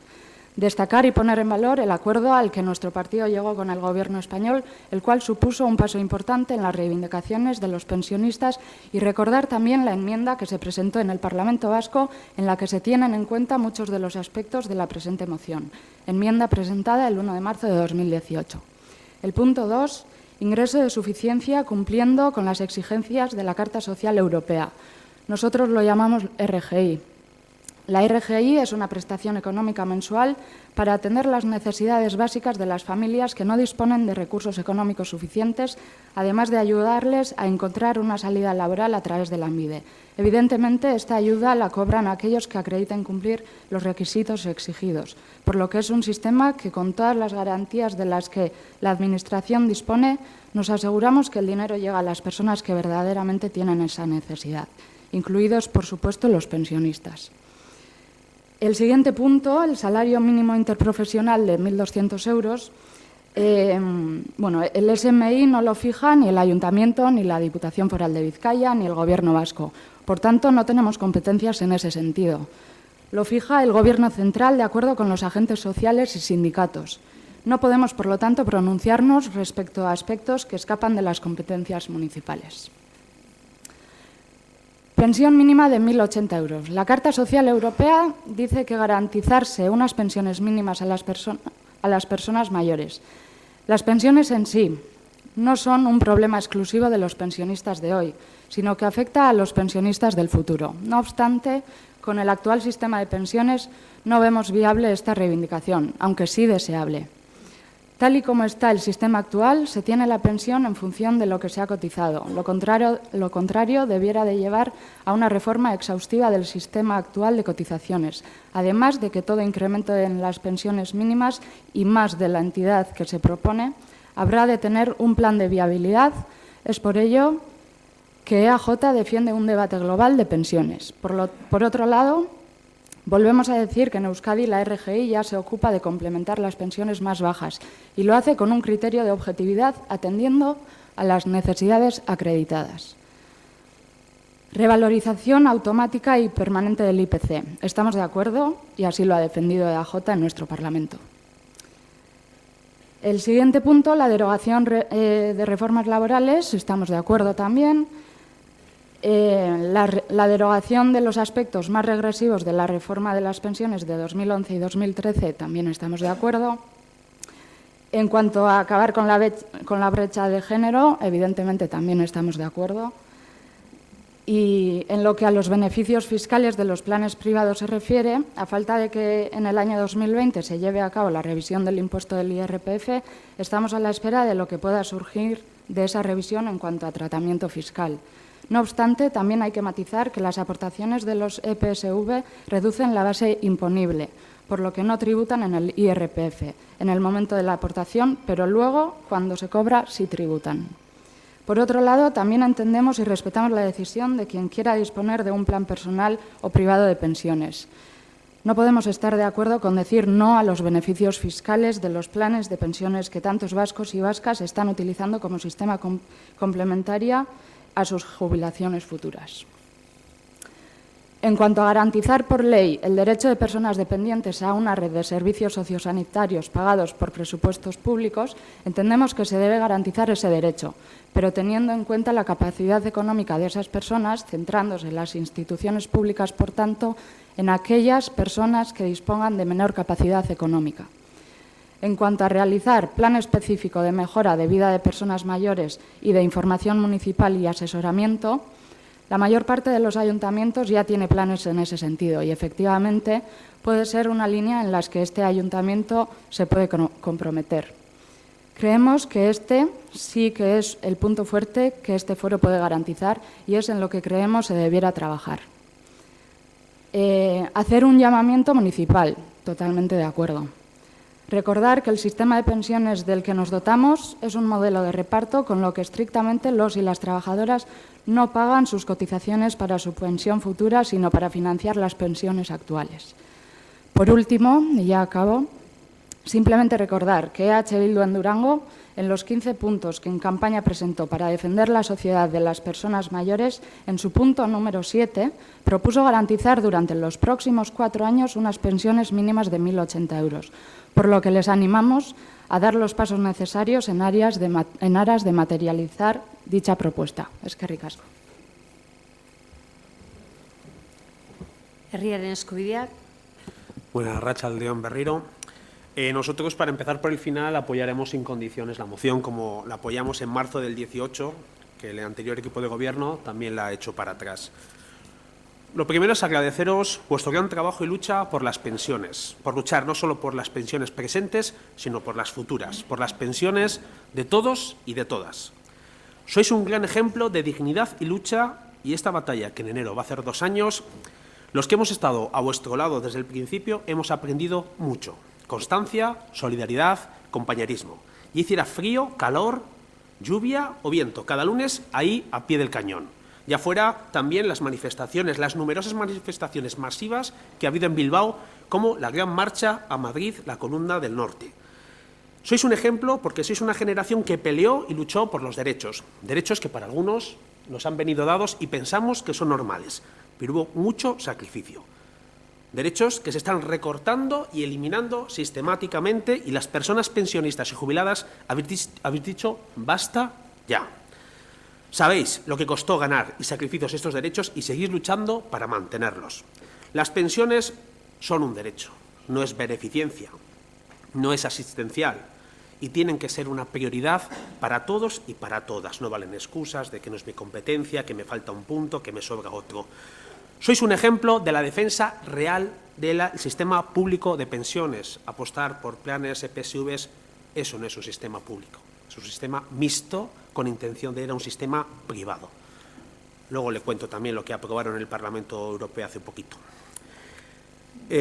Aquellas personas, o sea, sois un ejemplo también porque habéis defendido las pensiones y habéis puesto y habéis retratado a todos aquellos y aquellas que quieren utilizar para hacer negocios con los bancos y las aseguradoras, para privatizarlas, como he dicho, para hacer sistemas mixtos, como algunos partidos están fomentando. Solo un sistema público de pensiones garantiza un reparto solidario y redistributivo. Habéis ido más allá porque habéis confrontado con un modelo neoliberal que quiere privatizar todo lo público para enriquecerse unos pocos. Para todos aquellos que el recorte de derechos con fines de enriquecimiento es su opción política. Las pensiones no se negocian, ni se mercadean, se defienden y se tienen que blindar por ley. Basta ya de promesas, es un derecho. La precariedad laboral es el verdadero motivo de los desequilibrios de la seguridad social. Porque cuestionamos las pensiones, decimos que no hay dinero, pero salvamos a la banca, salvamos a la autopista, pero no a las personas. No cuestionamos que la Corona este año no tenga presupuesto, no justificamos o no ponemos en duda gastos militares en los presupuestos, pero sí sistemáticamente queremos desestabilizar el sistema público de pensiones para que sea enriquecimiento de unos pocos. El 4 de abril el Parlamento Europeo aprueba el megafondo de pensiones privados. Los liberales y los conservadores aprobaron. Los liberales, el grupo ALDE, donde forma parte Ciudadanos, el PNV también, y aprobaron un sistema que da cabida a las pensiones privadas para que gestione la banca y las aseguradoras. Desde la gobernanza europea, con estos grupos, se renuncia a exigir a los Estados miembros la existencia de unas pensiones públicas suficientes. Y se quiere utilizar la seguridad social como un sistema de subsistencia para aquellas personas o para aquellas personas que no sean rentables para los bancos y el fondo de los seguros y toda esta carroña que está detrás. Por eso, os repito, por eso os digo, resistir, persistir, insistir y nunca desistir. Eskerrik asko.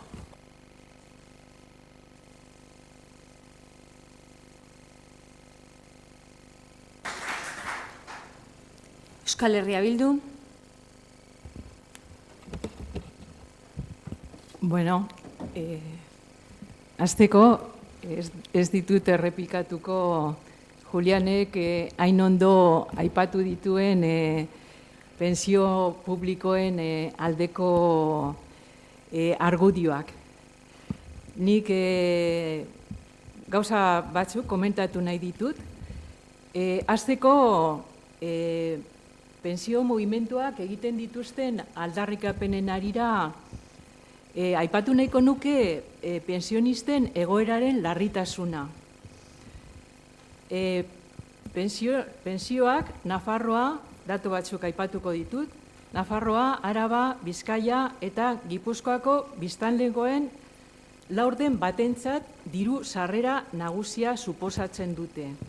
Hau da, 675.000 laguna biziaz ari gara. Pentsioak adin aurreratuen personen artean zabalduri den pobreziaren prebentziorako mekanismo nagusitako bada. Eta horregaiti da, hain importantea, orain gu babestuko dugun eta pensionistek aurkeztu duten mozioa. Pensionisten egoera larria da. Pentsiodunen 16%ek pobreziaren atalasaren azpiko sarrera dituzte. 675 euro baino gutxiagokoak. 10% ez da iristen hilero 500 eurotara. Eta ia 60%ak ez du gainditzen 735 eurotako pentsioa. Bereziki larria da emakumeen egoera. Kasik emakume laurden batek ez du gainditzen hileko 335 eurokoa. Erradiografia honek argi uzten du arazoaren larritasuna. Arazo hau sakona da, egiturazkoa, eta zuzentzen ez badugu, betikotuko den arazoa izango da, eta hiritargo osoaren baldintza prekarioak areagotzeko besterik egingo ez duena. Gure ustez ez gaude egoera koiuntural batean, baizik eta pensionistak, ondo esaten duten edo dogun, bezala, jokoan daguna da, edo ez da, soilik pensionisten ongizatea. Zahartzaroa duintasunez eta baliabide nahikoa ez bizitzeko asmoa duen gizartearen etorkizuna ari gara. Horregatik, EH Bilduriko partidei garrantzitsua iruditzen zaigu pensionisten aldarrikapenak babestea. Eta pentsioa duinak bezalako oinarrizko eskubideak bermatzeko politikak babestea eta politika publikoak garatzea. Guk politika publikoen alde gaude eta pentsatzen dugu pensionistek egiten ditugun aldarrikapenak posibleak direla beti ere beste ikuspegi ekonomiko, beste ikuspegi sozial batetik abiatzen bagara eta prioritateak egoera sozialetan edo egoera sozialekin parekatzen edo lotzen ditugu eta ez beste gutxi batzuei zuzendutako politikak. Besterik ez, gure babesa adieraztea eta alde bozkatuko duguela esatea. Eskerrik asko, Marian.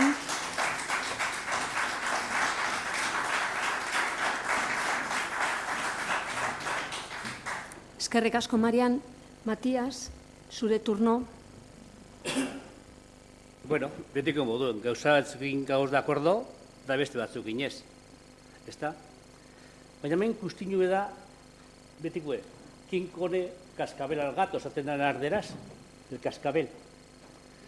Orduen, klaro, ni badakit eta ez dugu atendidu, bai, errezoskoa izango zan iguel, ezta? Punto por punto egitea eta jakitea eta hor ikitea bakotxa nunko katzen dan, ezta?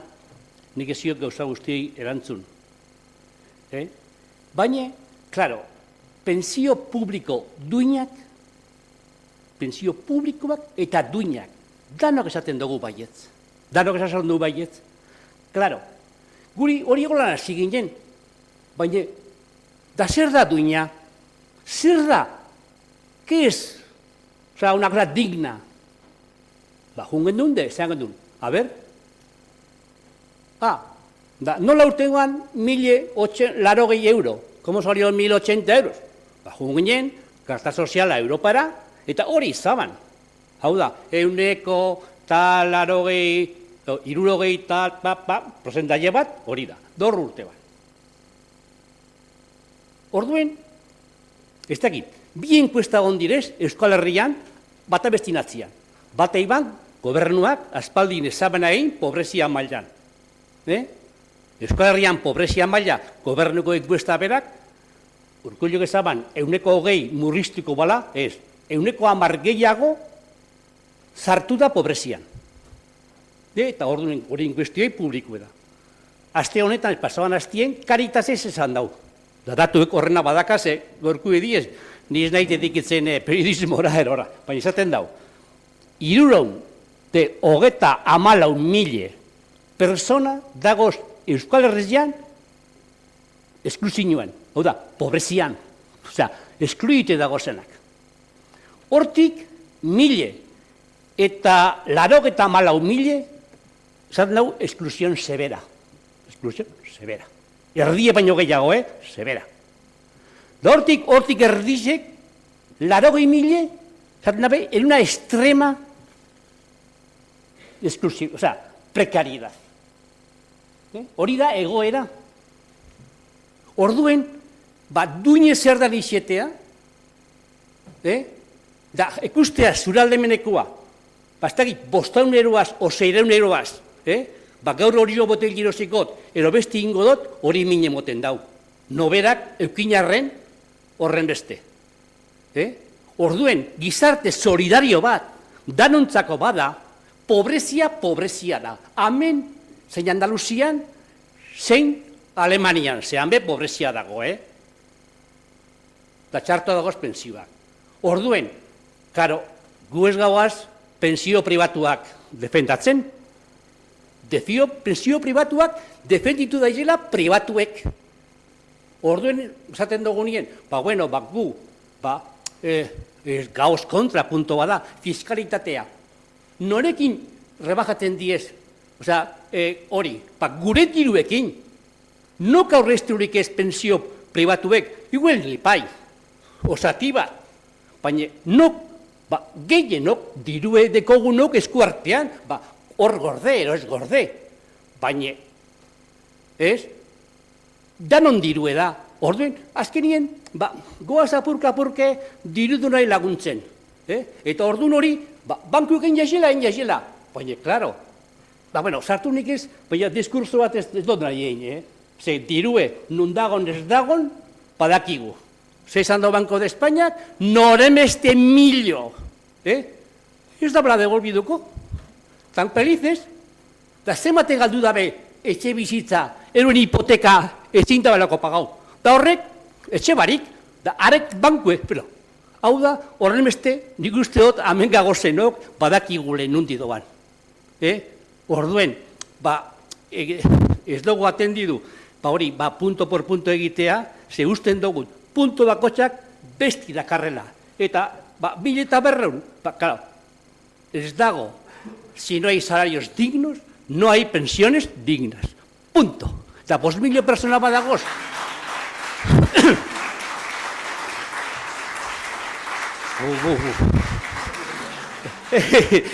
Eta 5 milioi persona idauz, estatu mailan, ez da beraz 1.000 euro irabazten. Baina horre gauza guzti, dano dakiguz, Ez da barria. Da orduen, karo, 1.000 euro, eske pobrezian dago, lan egin ondiek ezin da behar llegau. Nik ez daik, zan duzku hor lehena burruka ingen dule, eta bai, ingen duen burruka, eta hain behamen gagoz bueltaka, eta ez dakit, da zarrien kritikatu egara, eta besti egara, baina, bueno, da hori mantra bat be sortzen da. Guk nahi dugune da udalak mantra hori. Gauza guzti horrek, ezin da ordaindu, ezin da, ester, mantra hori gizienez, isildu, eta babesa eskatzen dugu, lehen ikusi daen batzuk zaten, Madrilak onbiozula eskatzen zeitain ministeriora, zeube konsulta egiteko, erabakien konsulta egiteko, ¿no? Hacer la consulta de tal, ha tenido que ir a Madrid, unas preguntas, porque hay que entrar. Pues lo mismo, se va a Madrid, o a, no sé, a Venezuela, no sé, a por petróleo o no, pero no sé, ¿a dónde se va? Pero hay que ir, pero es que eso es así, ¿dónde estamos y qué? O sea, pero, y no, y también, o sea, que, a ver, también hemos conseguido cosas, ¿no? 0,25 al KPI y tal, ¿no? Pero bueno, yo creo que ya basta y, bueno, pues que votéis lo que votéis, ya sabemos, pero que la situación es esa, Y en Durango, que somos el 25% de los mayores, hay un porcentaje importante, y nos hemos visto nosotros en las concentraciones, la incorporación de la mujer a las manifestaciones. ¿Por qué? Porque es el sector que claro, 600 euros o 700, o no sé, también he visto aquí encuestas que van ahí, ¿no? Pero estamos ahí resistiendo, bueno, resistiremos, y hasta que no consigamos nuestros objetivos, pues, no sé, pues ya veremos qué pasa pues, con la huelga general, que también pasarán cosas y seguiremos para adelante. Bueno, beste barik, eskerrik asko, Ya está, bueno, va, ¿no?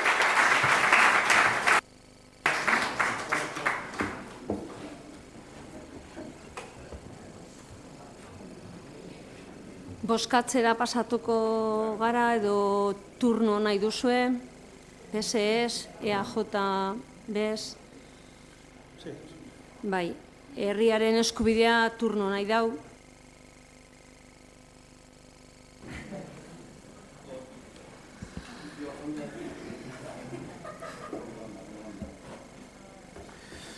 Yo lo que quiero comentar, bueno, primero bienvenido al PSOE a derogar la reforma del 2011, porque fue del Partido Socialista. Fue el Partido Socialista el que aumentó la edad de jubilación de 65 a 67 años, el que amplió la base de cálculo de cotización de 15 a 25 años, y el que aumentó el periodo de cotización de 35 a 37 para cobrar el 100%.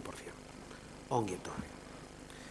Por otro lado, decir que 1.080 euros sí que me parece que no es solidario el no apoyar. Porque lo que no es solidario, que esta generación, nuestras amas y nuestras mamás, vaya, que se deslomaron, que se deslomaron, no puedan cobrar los 1.080 euros. Y poco más. Me alcanza.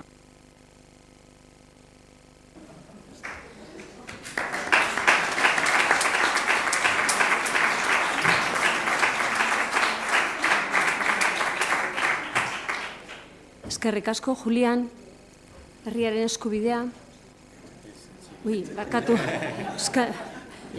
Danok gaude momentu honetan emozionautek. Euskal Herria Bildu, bozkatzera pasatuko gara. 11. punto alde. Euskal Herria Bildu eta herriaren eskubidearen botoak alde. Abstentzioak, EAJ eta PSEen abstentzioak.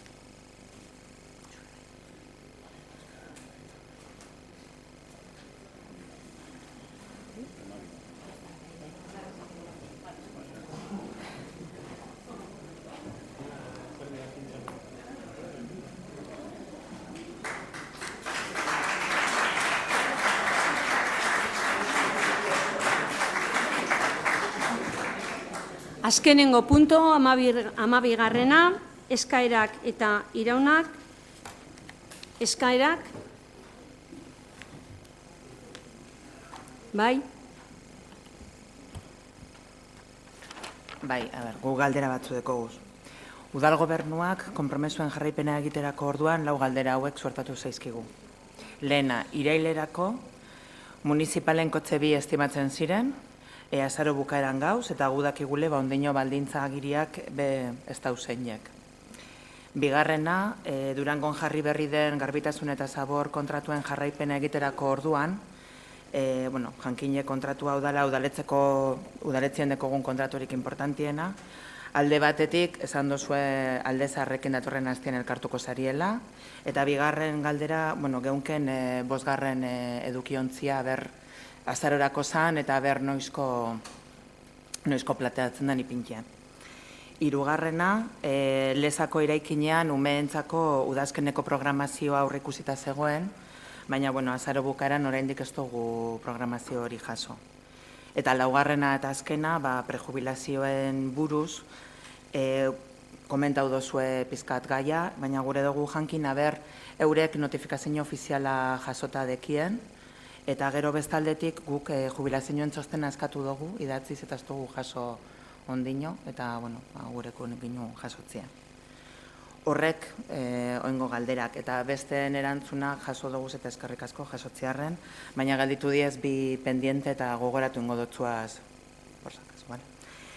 zeire izpide erabiltzen da Durangoko kale eta eraikinetan udal kartelak jartzerakoan, eta nork baimentzen dituen karteloien kokapenak, eta bigarrena, zer gaitik ditugun trabak teknikoekin berba eta kontsultak eiterako orduan. Hori gure partez.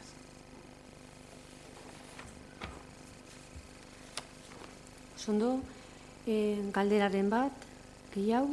Ez, galderak urrengo osoko bilkuran edo batzordetan erantzungo ditugu.